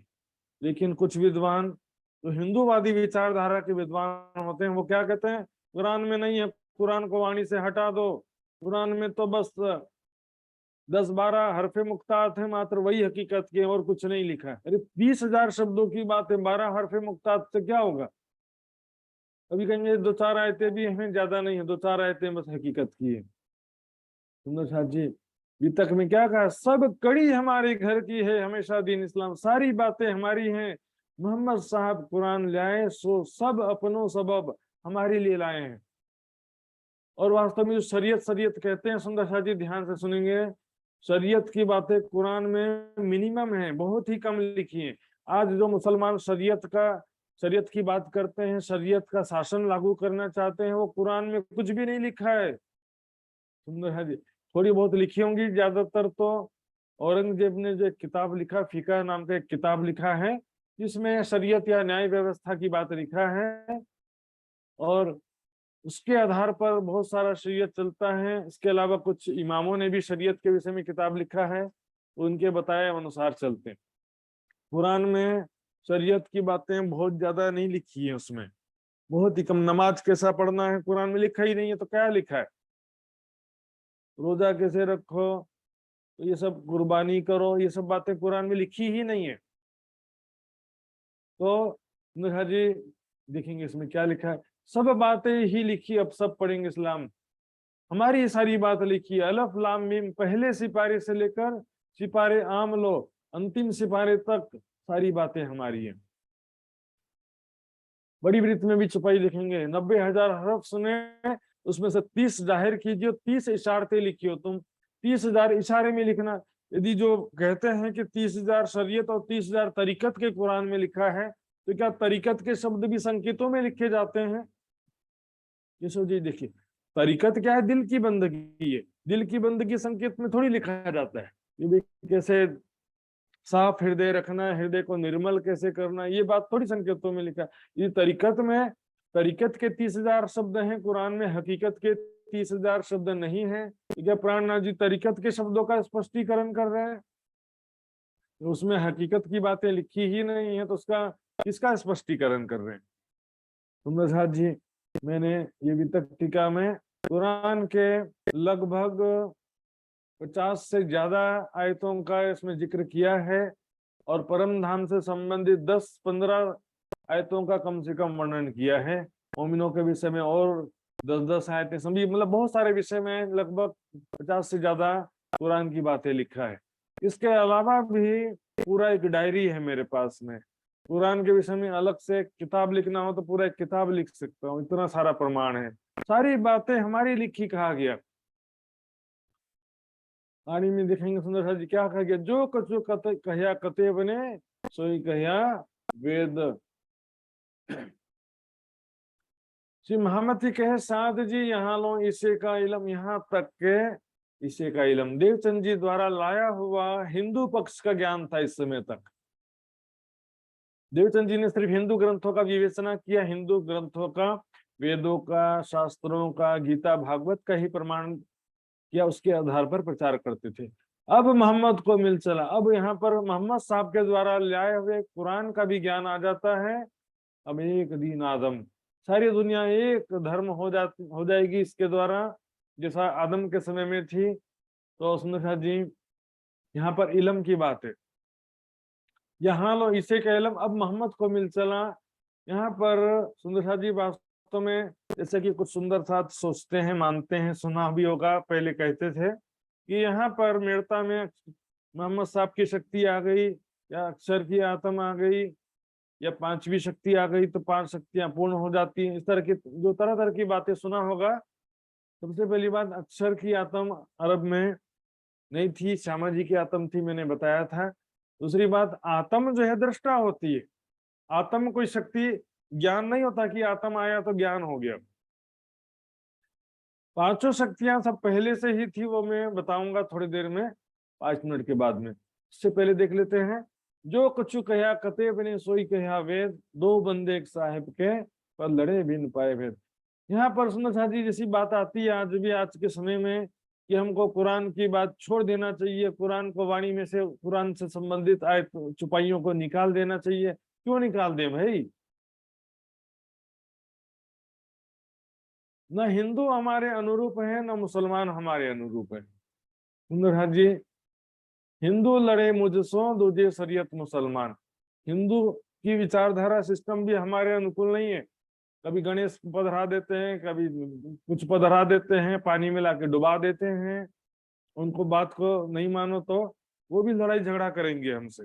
एक हिंदू लड़े मुझसो दूजे शरीयत मुसलमान, मैं पाई सिफत मोहम्मद की अब छोड़ो नहीं फिर कान। कुरान को नहीं छोड़ूंगी, प्राणनाथ जी ने कह दिया। महामती जी लिखे बनो भाव कि मैंने कुरान की और मोहम्मद साहब की महिमा को समझ लिया है, अब छोड़ो नहीं फुरकान, अब मैं कुरान को नहीं छोड़ूंगी। 2 बंदे एक साहेब के पर लड़े बिन पाए भेद, बिना समझे झगड़ते रहते। ना हिंदुओं को परमात्मा की पहचान है, न मुसलमानों को परमात्मा की पहचान है।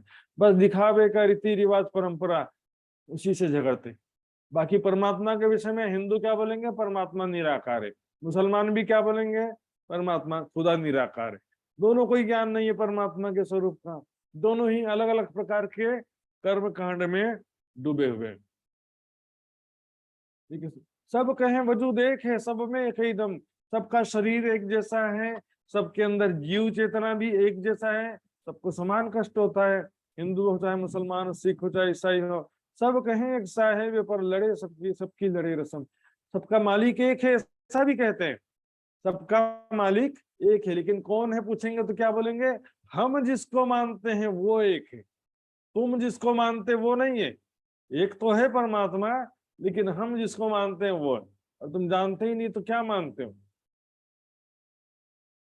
कट्टर हिंदू विचारधारा से चलने से नहीं होगा सुंदर साथ जी, वाणी के अनुसार चलना पड़ेगा। आर्य समाज जैसे कट्टर विचारधारा के हिसाब से वो तो सभी का खंडन नहीं करते, हमारा भी खंडन नहीं करते। उसके हिसाब से हमको नहीं चलना है। मुसलमानों का हम सपोर्ट नहीं कर रहे हैं, हम मोहम्मद साहब और कुरान की बात करते हैं यहाँ पर। जाहिरी मुसलमानों का भी सपोर्ट नहीं करते हैं, जाहिरी हिंदुओं का भी सपोर्ट नहीं करते हम, क्योंकि वो भी हमारा सपोर्ट करने वाले नहीं है। एक हिंदू लड़े मुझसो, दूजे शरीयत मुसलमान, जुदे जुदे नामे गाम ही, जुदे जुदे भेष अनेक, जिन कोई झगड़ो आप में धनी सबों का एक। सुंदर जी, सबका मालिक एक कहा गया है, तो उसमें आपस में झगड़ा क्यों करते हैं? क्योंकि ज्ञान नहीं है, परमात्मा के स्वरूप की, धाम की लीलाओं की पहचान नहीं है। मोमिन किसे कहा गया? आखिरत का समय आ गया है, इमाम मेहदी की, ईसा रुल्ला, किसी की पहचान नहीं है। सुंदर सा जी, बस झगड़ा करते रहते हैं। तो यहाँ पर अभी देखिए, नेपाल में इससे पहले क्या था? हिंदू राष्ट्र था कि नहीं था? हिंदू राष्ट्र था, वहाँ अब क्या हो गया? धर्मनिरपेक्ष हो गया नेपाल में। तो नेपाल के सुंदर साथ से मैंने पूछा, मैले सोधेको नेपाल सुंदर साथ बड़ा, ये तपाईलाई कौन सा अच्छा था आपके लिए, धर्मनिरपेक्ष अच्छा है या हिंदू राष्ट्र अच्छा था? तो सुंदर साहब ने क्या कहा? धर्मनिरपेक्ष अच्छा है। धर्मनिरपेक्ष में हमको स्वतंत्रता अपने निजानंद संप्रदाय का पालन करने की भी। हिंदू राष्ट्र में क्या था? पंडित लोग का बड़ा अत्याचार, श्राद्ध करना ही पड़ेगा, पिंड दान करना पड़ेगा, पंडितों को बुला करके पूजा पाठ कराना पड़ेगा, दान दक्षिणा देना पड़ेगा। तो ये जो है हिंदुओं में भी बहुत गड़बड़ियां हैं सुंदर साथ जी, चाहे वैदिक मत हो चाहे पौराणिक मत हो, अलग अलग प्रकार की समस्याएं हैं। वैदिक मत वाले जो है परमात्मा निराकार मानते हैं, तो वो भी हमारे सिद्धांत के अनुरूप थोड़ी है। वो तो क्या है, पौराणिक का जैसे निंदा करते हैं वैदिक मत वाले, पौराणिक मत का खंडन करते हैं, उसी प्रकार हमारा मत का भी तो खंडन किया गया उनकी किताब में। अखंड ब्रज रासलीला के विषय में भी उन्होंने बहुत खंडन किया है। तो इसलिए क्या है, हिंदू भी लड़े मुझसे, दूजे शरीयत मुसलमान, दोनों बात कहा गया है। आइए सुंदर साथ जी, अब यहाँ पर जो शब्द आया था एक दिन आदम, आदम किसे कहा गया जरा देखेंगे। आदम जो सृष्टि का प्रथम पुरुष, कुरान के हिसाब से सृष्टि का जो प्रथम पुरुष कौन है? आदम। तो आदम जो है वाणी में किसे कहा गया? संकेतों में आदि नारायण को। ध्यान से देखेंगे सुंदर साथ जी, बोलो श्री प्राणनाथ प्यारी की जय। आदम कसलाई भन्नुभएको छ, आदि नारायणलाई भन्नुभएको छ, और उसके आदि नारायण के मन को हव्वा कहा गया, मन को हव्वा कहा गया है, और आदि नारायण को आदम कहा गया है। तो इसका विवेचना करेंगे और एक दूसरी विचारधारा उसके विषय में भी विचार विमर्श करेंगे। सुंदर साथ जी देखेंगे, सृष्टि का प्रथम पुरुष, विराट पुरुष, क्षर पुरुष कहा जाता है आदि नारायण को। आदि नारायण नाम कैसे पड़ा था? आदि मतलब प्रथम पुरुष होने से आदि, नार यानी मोह सागर, अयन यानी शयन करना, मोह सागर में शयन करने के कारण आदम आदि नारायण का नाम हुआ। अब ये देखिए, खुदा जैसी सूरत वाला पहला शख्स कहा गया आदम। लाइक ये भन्नुभएको छ, आदम शफीउल्लाह, 7 कलमे वाले पैगंबर होते हैं ना, आदम शफीउल्लाह, नूह नबीउल्लाह, मूसा कलीमुल्लाह, इब्राहिम खलीलुल्लाह, और ईसा रूहुल्लाह, मोहम्मद रसूलुल्लाह, अली वलीउल्लाह, 7 कलमे वाले पैगंबर हैं। उसमें से पहला कलमा है आदम शफीउल्लाह, खुदा जैसी सूरत वाला। क्यों कहते हैं? इसका भी कहानी है, ध्यान से सुनेंगे सुंदर साथ जी। 5-10 मिनट आज थोड़ा ज्यादा होगा, कोई बात नहीं। जब सृष्टि की रचना करना था, तो खुदा ने फरिश्तों से कहा, जाओ धरती से, फर्श से मिट्टी लेकर के आओ। तो मिट्टी, फर्श से फरिश्तों ने मिट्टी का गोला लेकर के आए। तो फिर खुदा ने अपनी परछाई दिखाया और कहा, इसका जैसा आकृति बना दो। परछाई दिखाया और परछाई के जैसा पुतला बना दो कहा। तो वैसा का वैसा पुतला बनाया। बाद में खुदा ने उसके ऊपर रूह फूंक दिया, जान डाल दिया, तो वो पुतला हिलने डुलने लगा, बात करने लगा। तो सुंदर सही देखेंगे, वास्तव खुदा के परछाई से बना है, वैसे का वैसा उसका आकृति वैसा है, इसलिए उसको बोलते हैं आदम सफीउल्लाह। जैसा कि बाइबल ओल्ड टेस्टामेंट में भी लिखा है, ये परमेश्वर ने मनुष्य को अपनी प्रतिकृति के रूप में बनाया। तो आदि नारायण का स्वरूप कैसा है? राज्य जैसा ही है सुंदर साथ जी। बोलेंगे राज्य जैसा कैसे हो सकता है? देखेंगे, जैसा स्वरूप राज्य का वैसा अक्षर ब्रह्म का स्वरूप है, अक्षर ब्रह्म का जैसा स्वरूप है अव्याकृत ब्रह्म का वैसे ही स्वरूप होगा, और अव्याकृत ब्रह्म सपने में स्वयं को वैसे ही तो देखेगा ना। तो खुदा जैसी सूरत वाला इसलिए कहा गया प्रतिबिंब का प्रतिबिंब का प्रतिबिंब। अब यहाँ पर यदि बात करें मनु और श्रद्धा, तो मनु और श्रद्धा कौन है समझेंगे सुंदर जी। मनु और श्रद्धा हर मनवंतर में पहले मनुष्य होते हैं, ठीक है। अभी कौन सा मनवंतर चल रहा है? 7वां मनवंतर चल रहा है। तो 7वें मनवंतर में विवस्वत मनु और उसकी पत्नी श्रद्धा है। लेकिन पहले मनवंतर में कौन था? स्वयंभू मनु थे, उनकी पत्नी शत्रुपा थी।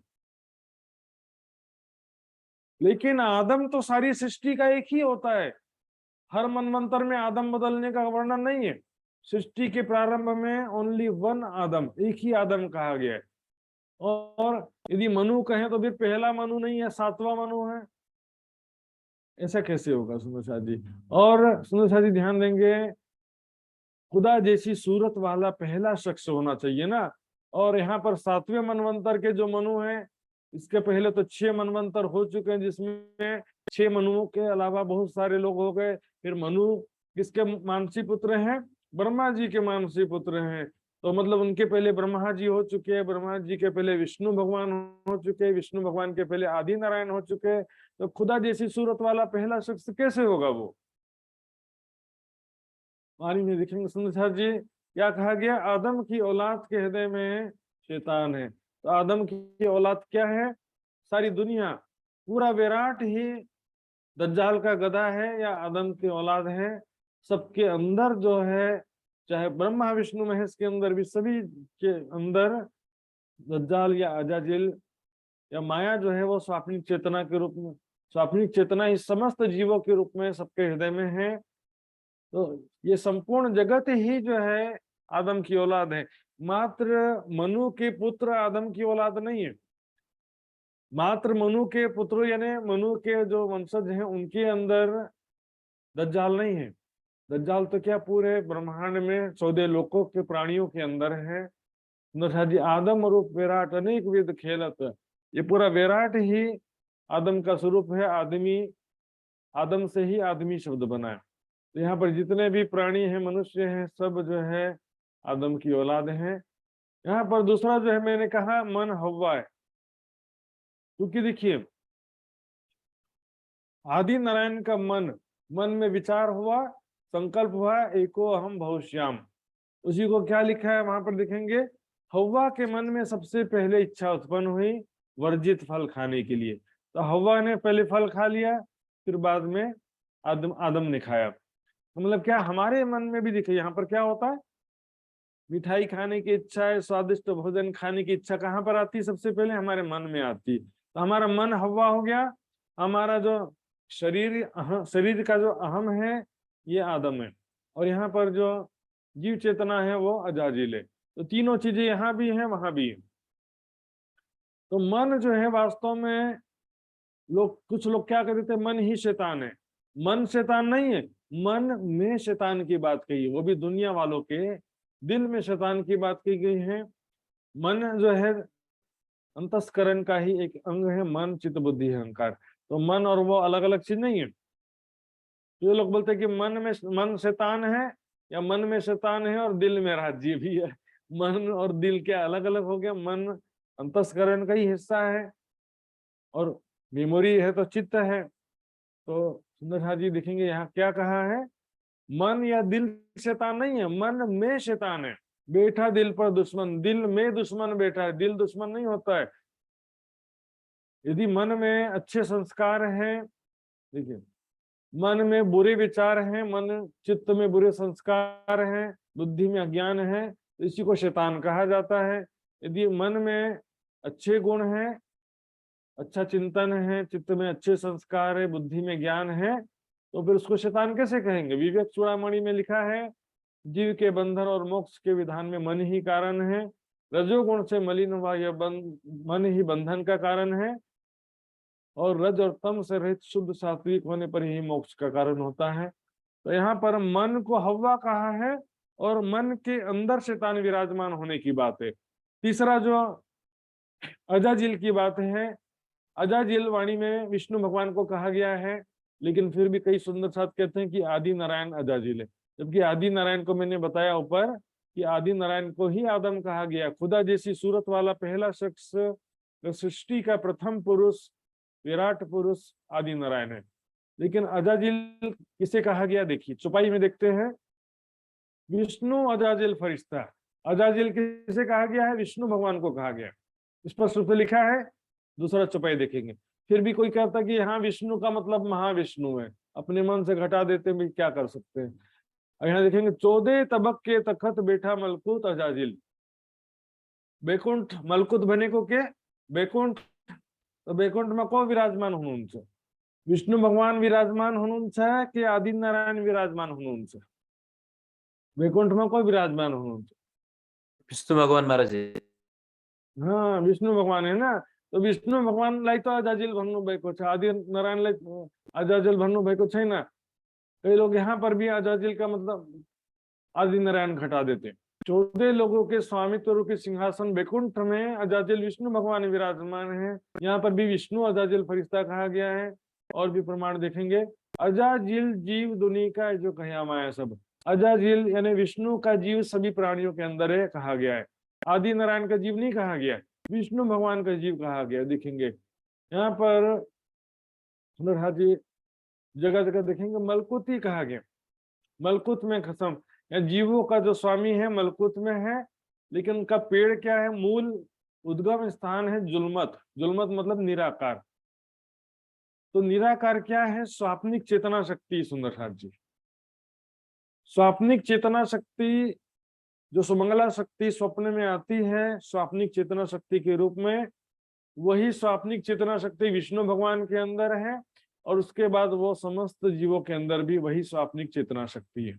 इसलिए जीवों का मूल उद्गम स्थान बैकुंठ भी कह देते हैं और कई जगह निराकार को भी कह देते हैं। देखेंगे वासना उत्पन्न थे जीव नींद की उत्पत्ति। जीव की उत्पत्ति किससे कहेगी, नींद से। निराकार नींद जो कहते हैं ना, मोह जड़। तो मोह तत्व कोई अचेतन परमाणु नहीं है। सुंदर जी क्या होता है कि यहाँ पर कोई सोचते हैं मोह तत्व एक जड़ पदार्थ है, अचेतन परमाणु, ऐसा समझ लेते हैं। संपूर्ण 14 लोग क्षर जगत को घेर कर क्या सूक्ष्म परमाणु रहेगा चारों तरफ?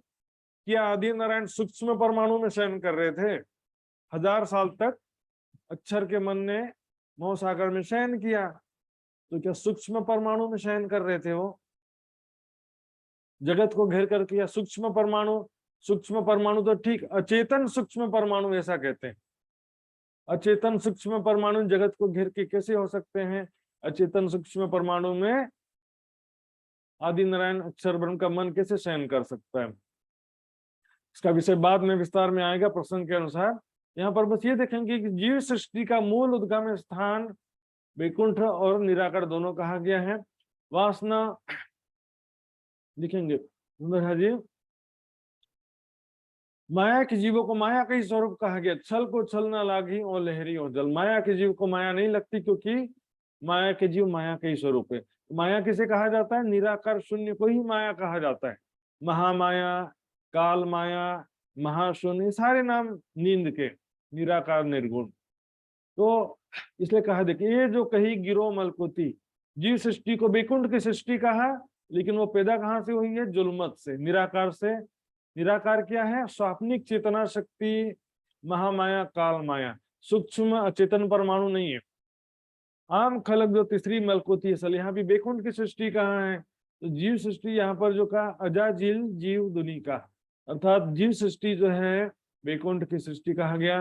अंत में आदि नारायण को जागृत बुद्धि देने की बात नहीं आती, विष्णु भगवान को जाकर के बुद्ध देसी सारी खबर, क्योंकि विष्णु भगवान को जागृत बुद्धि मिलेगी, समस्त जीवों को भी जागृत बुद्धि तुरंत मिल जाएगी। सुंदर साथ जी, इसलिए यहाँ पर जो मैं बता रहा था सुंदर साथ जी, 3 बातें बताया। आदि नारायण जो है उसे ही आदम कहा गया है। आदम जो है मनु को नहीं कह सकते, क्योंकि मनु हर मनवंतर में मनु बदलते रहते हैं, लेकिन आदम सारी सृष्टि का एक ही होता है।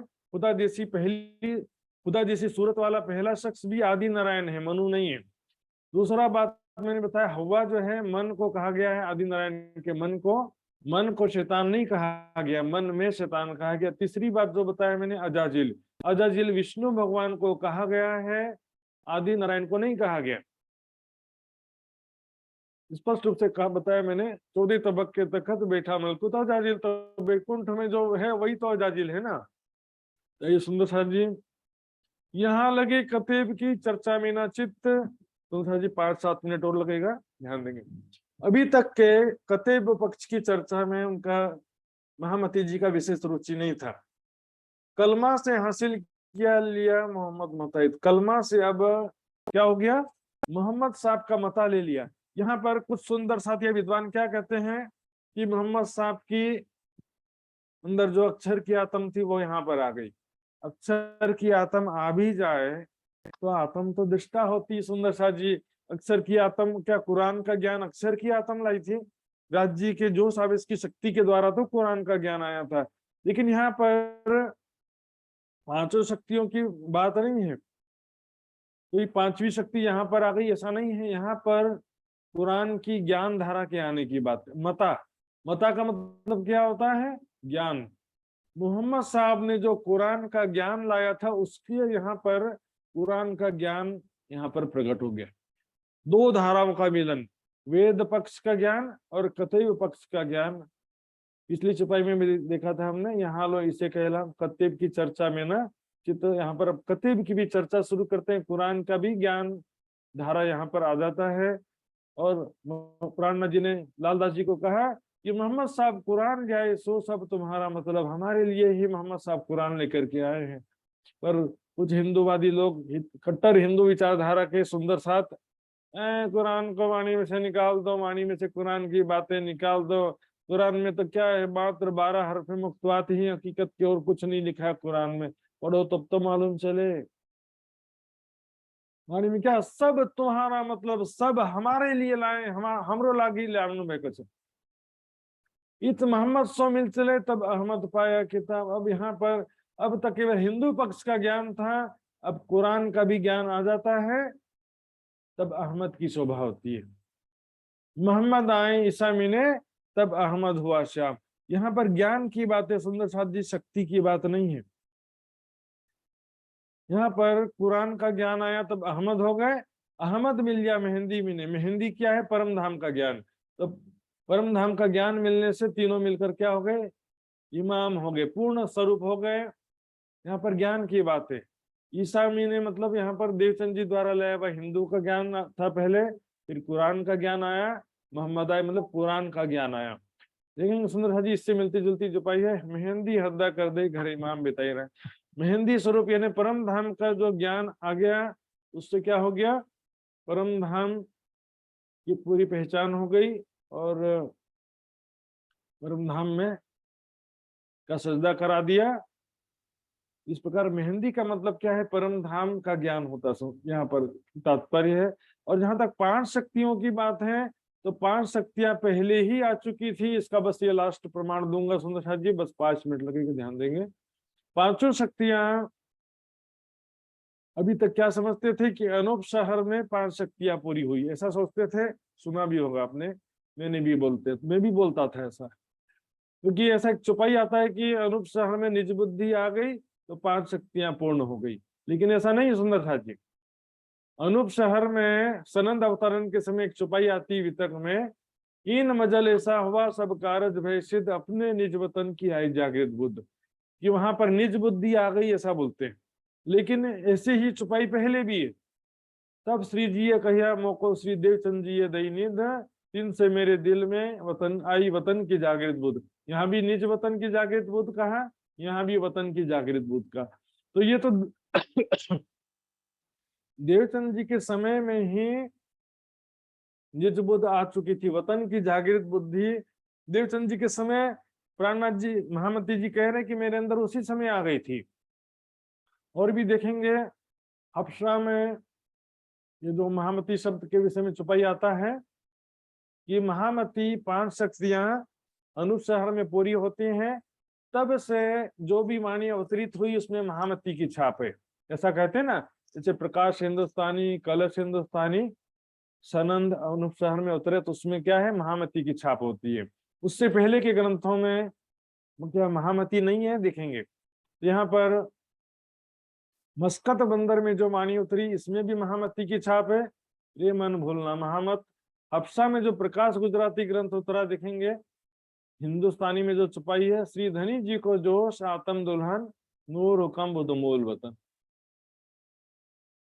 धनी जी को जोश, ये 5 शक्ति की छपाई है ना, ये पांचों मिल भई महामत। तो यही छपाई प्रकाश गुजराती में भी है। हिंदुस्तानी की छपाई अनूप शहर में उतरी है, लेकिन सेम टू सेम छपाई प्रकाश गुजराती में भी है। ते माहे एक इंद्रावती कहवाणी सहूमा महावती। तो पांचों शक्तियां अनूप शहर में हुई या मेड़ता में हुई, ऐसा ये नहीं है सुंदर साथ जी। तो सिर्फ अभी तक अटकल चल रहा था। वितक और वाणी के अनुसार देखेंगे तो 5 शक्तियां हफ्सा में ही आ चुकी थी, क्योंकि प्रकाश गुजराती ग्रंथ कहाँ पर अवतरित हुआ था, हफ्सा में। 1715 में हफ्सा में उतरा था। 5 शक्तियां हफ्सा में आ चुकी थी। यहाँ पर मेड़ता में या अनूप शहर में 5 शक्तियां पूर्ण हुई हैं, ऐसा नहीं है सुंदर साथी। यहाँ पर ज्ञान धारा के आने की बात है, कुरान की ज्ञान धारा यहाँ पर आ जाती है। तो इससे पहले कतीब की चर्चा मैंने अच्छी। अब मोहम्मद मता लिया, तो मोहम्मद साहब की मता क्या है, कुरान का ज्ञान यहाँ पर आ जाता है। सुंदर साथ जी क्या होता है, जैसे मैंने पहले कुरान नहीं पढ़ा था, बाइबल नहीं पढ़ा था, तो चर्चा में मैं ज्यादा कुरान और बाइबल का रेफरेंस नहीं देता था। लेकिन जब मैंने कुरान बाइबल पढ़ा, उसमें बहुत सारी बातें मिली, उसका रेफरेंस देने लग गया। ऐसी ही स्थिति है, शक्तियां तो पहले से सारी थी। अनूप शहर में 5 शक्तियां आई, ऐसा नहीं है। अनूप शहर में ये जो चौपाई है, जिसके अनुसार कहते हैं कि अनूप शहर में 5 शक्ति हुई, लेकिन यही चौपाई हफ्सा की वाणी में भी है। तो देखते हैं शक्तियां क्या क्या है। 5 शक्तियां, धनी जी को जोश आतम दुल्हन नूर कम बुध मूल वतन। इसी को यहाँ पर क्या लिखा देखिए, तारतम अंग थयो विस्तार उदर आव्या बुध अवतार इच्छा दया ने आवेश एड़ी अंक के धो प्रवेश। यहाँ पर जो देखेंगे जोश को यहाँ पर आवेश लिखा है, नूर यहाँ पर तारतम के लिए है, नूर नाम तारतम। हुक्म को यहाँ पर इच्छा कहा गया, बुध मूल वतन को यहाँ पर बुध अवतार का है। यहाँ दोनों के कंपैरिजन से स्पष्ट हो जाता है सुंदर साहब जी, जोश ही आवेश। देखिए धनी जी को जोश को यहाँ पर क्या लिखा है, आवेश लिखा है। यहाँ पर नूर को तारतम लिखा है, हुक्म को इच्छा लिखा है। तो कई लोग जैसे कहते हैं ना कि हुक्म ही आवेश है, लेकिन हुक्म और आवेश तो अलग अलग लिखा है, इच्छा और आवेश को तो अलग अलग लिखा है यहाँ पर। तो ऐसी ही एक और चौपाई कलश हिंदुस्तानी में भी है, बुध तारतम जित पहले तित पहले जानो आवेश अज्ञा दया सब पूर्ण इंद्रावती प्रवेश। यहाँ भी बुद्ध जागृत बुद्धि, तारतम, आवेश और अज्ञा यानी हुक्म, इसी को ही 5 शक्ति में गिना है। और श्यामा जी को दया के रूप में कहा है। देखिए सुंदर साथ जी, यदि जोश और आवेश अलग अलग है, तो यहाँ पर जोश आवेश का अलग अलग जिक्र होना था ना 5 शक्ति में। वहां जोश कहा तो आवेश नहीं कहा, यहाँ आवेश कहा तो जोश नहीं कहा, दोनों पर्यायवाची हैं। फिर हुक्म और आवेश को यहाँ अलग अलग गिना गया है, हुक्म ही आवेश के रूप में है, ये कथन गलत है, मन कल्पित है और वाणी विपरीत है। समझ, तारतम ज्ञान को हमेशा ही 5 शक्तियों में गिना गया है। ग्रंथ जड़ होता, कागज शाही जड़ होता, ज्ञान जड़ नहीं होता सुंदर साथ जी। ज्ञान तो शब्दों में निहित ज्ञान, हृदय में स्थित ज्ञान और राज्य के दिल में जो ज्ञान का छठवा सागर है, क्या वो जड़ पदार्थ है? नहीं है सुंदर साथ जी। और भी 5 शक्तियों से चौपाइयां बस शॉर्ट में लिखेंगे। आवी अर्थ से हुक्म, जोश, असराफिल, मसी, कुंजी, मसी यानी ईसा मसीह, श्यामा जी, कुंजी यानी तारतम ज्ञान। 5 शक्तियों यहाँ पर भी लिखेंगे, तारतम ज्ञान, श्यामा जी, असराफिल जागृत बुद्धि, जोश की शक्ति और हुक्म की शक्ति को गिना है। इसी तरह से वितक में देखेंगे तो 5 चीजें बका से उतरी सो तुम्हारी खातिर, हुक्म आया तुम पर ले फरिश्तों का लश्कर, जबराइल जो धनी का, असराफिल आया रूहल्ला आए तुम पर, असजीम के सुकन। यहाँ पर भी 500 शक्तियां वही गिना है, हुक्म, जोश, असराफिल, रूहल्ला, श्यामा जी और तारतम ज्ञान। अब देखिए बड़ी वृत्त में भी इसी प्रकार, जागृत बुद्धि आई बिना जोलो न हो बुध अवतार, जोलो और सजिम से आवे न हुक्म। जागृत बुद्धि, हुक्म, जोश, जबराइल, लदुन्नी, इलम और रूह अल्लाह। लगातार 5 चौपाइयों में 5 शक्तियां का वर्णन है। लेकिन सुंदर साथ करते क्या है विद्वान जन, क्या किया अभी तक, एक चौपाई बस ये धनी जी का जो सातम दुल्हन नूर रकम बुद्ध वतन, एक चौपाई पढ़ा, अपने मन से अर्थ करते रहे। तो ये वाणी का जवाब वाणी में मौजूद है ना। अपनी बुद्धि लगाएंगे तो सपने का बुद्धि हो जाएगा, अपनी बुद्धि से हम उसको नहीं सोच सकते, वाणी के आधार पर चिंतन करना होता है। और भी रोशननामा ग्रंथ में भी देखेंगे जी, रोशननामा ग्रंथ के विषय में जैसा कुछ लोग बताते हैं, वहां पर क्या कहा देखिए, 5 शक्ति। जब्राइल मोहम्मद के माहे तार थे, आवेश मोहम्मद पर आहे, इलम लद्दुनी मोहम्मद को दिया सो तारतम स्वरूप जो भया। यहाँ पर देखिए, ये उर्दू में लिखा है और ये हिंदी में लिखा है। यहाँ पर उर्दू में लिखा है, ये हिंदी में लिखा है। यहाँ पर असराफिल उर्दू में लिखा है, बुद्ध स्वरूप हिंदी में लिखा है। तो यहाँ पर या दोनों भाषा के शब्द हैं।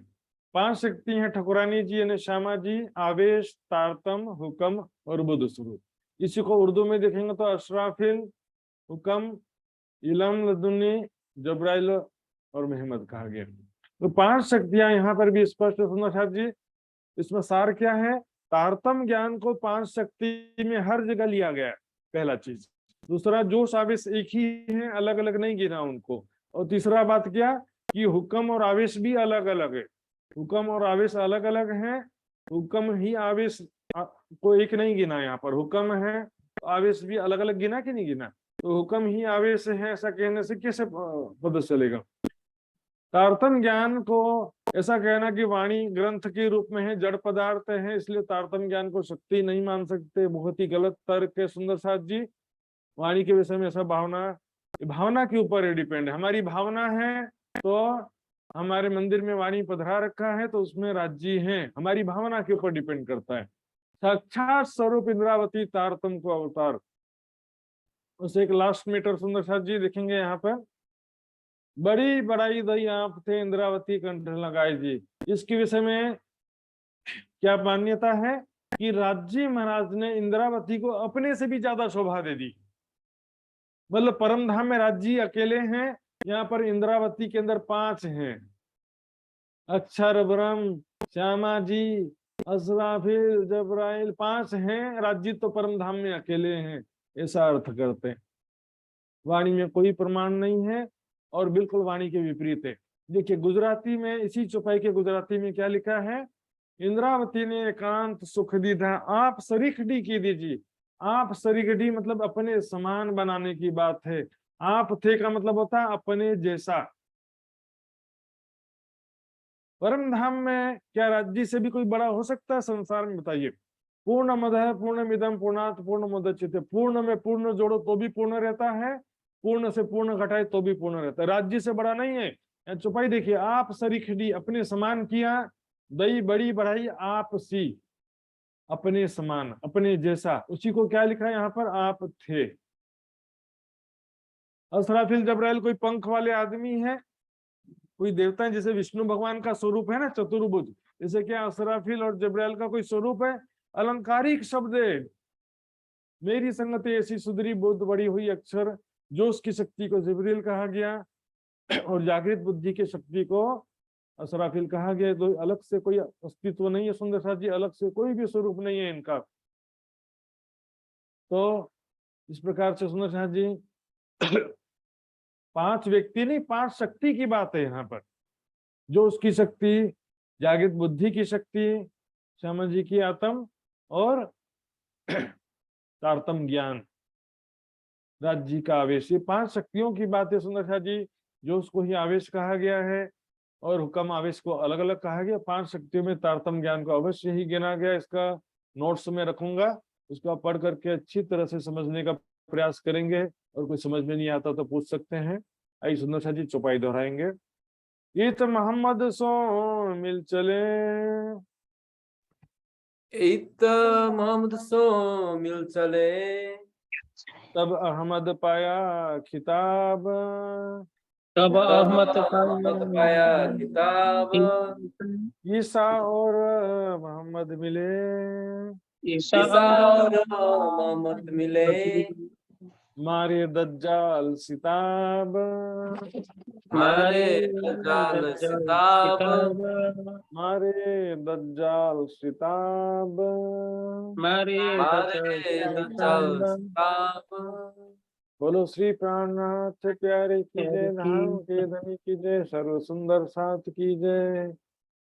प्रणाम जी सुंदर साथ जी। तो कहूट क्विज का नया लिंक मैंने रखा है, क्योंकि वो लिंक 20 घंटे में एक्सपायर हो जाता है, तो पुराना लिंक एक्सपायर हो चुका था, इसलिए मैंने कहूट का नया लिंक व्हाट्सएप ग्रुप में रखा है।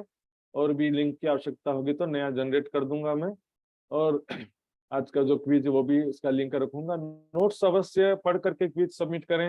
नोट्स एक बार पढ़ेंगे आपको अच्छी तरह से समझ में आएगा, और क्विज में भी आपको अच्छे से अच्छा नंबर प्राप्त होगा। समझा जी? प्रणाम जी।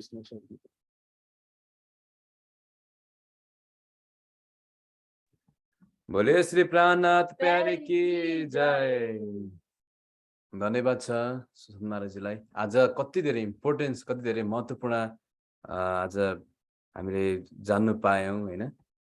जुन आजसम्म हामीले सुन्दै आएको थियौँ वितकमा, त्यो कुरा भन्दा, त्यो सुन्दै आएको भन्दा आज धेरै नै नौलो ज्ञान हामीले जानकारी पायौँ होइन। हामी धेरै नै लक्की छौँ, धेरै नै हामी लकी छौँ भन्न चाहन्छु म कि सुषमा महाराजद्वारा हामीले यति धेरै इम्पोर्टेन्स कुराहरू, वाणीको रहस्यमय कुराहरू हामीले सुन्न पाइरहेका छौँ, बुझ्नु पाइरहेका छौँ। म यसको लागि धेरै धेरै धन्यवाद दिन चाहन्छु सुषमा महाराजजीलाई। र हामी कार्यक्रमको अन्त्यतिर आइसकेका छौँ। सधैँ चाहिँ राजीको अर्जी गायनको लागि म स्क्रान्टनबाट अनुज राजीलाई यो भाग यहाँलाई दिन चाहन्छु।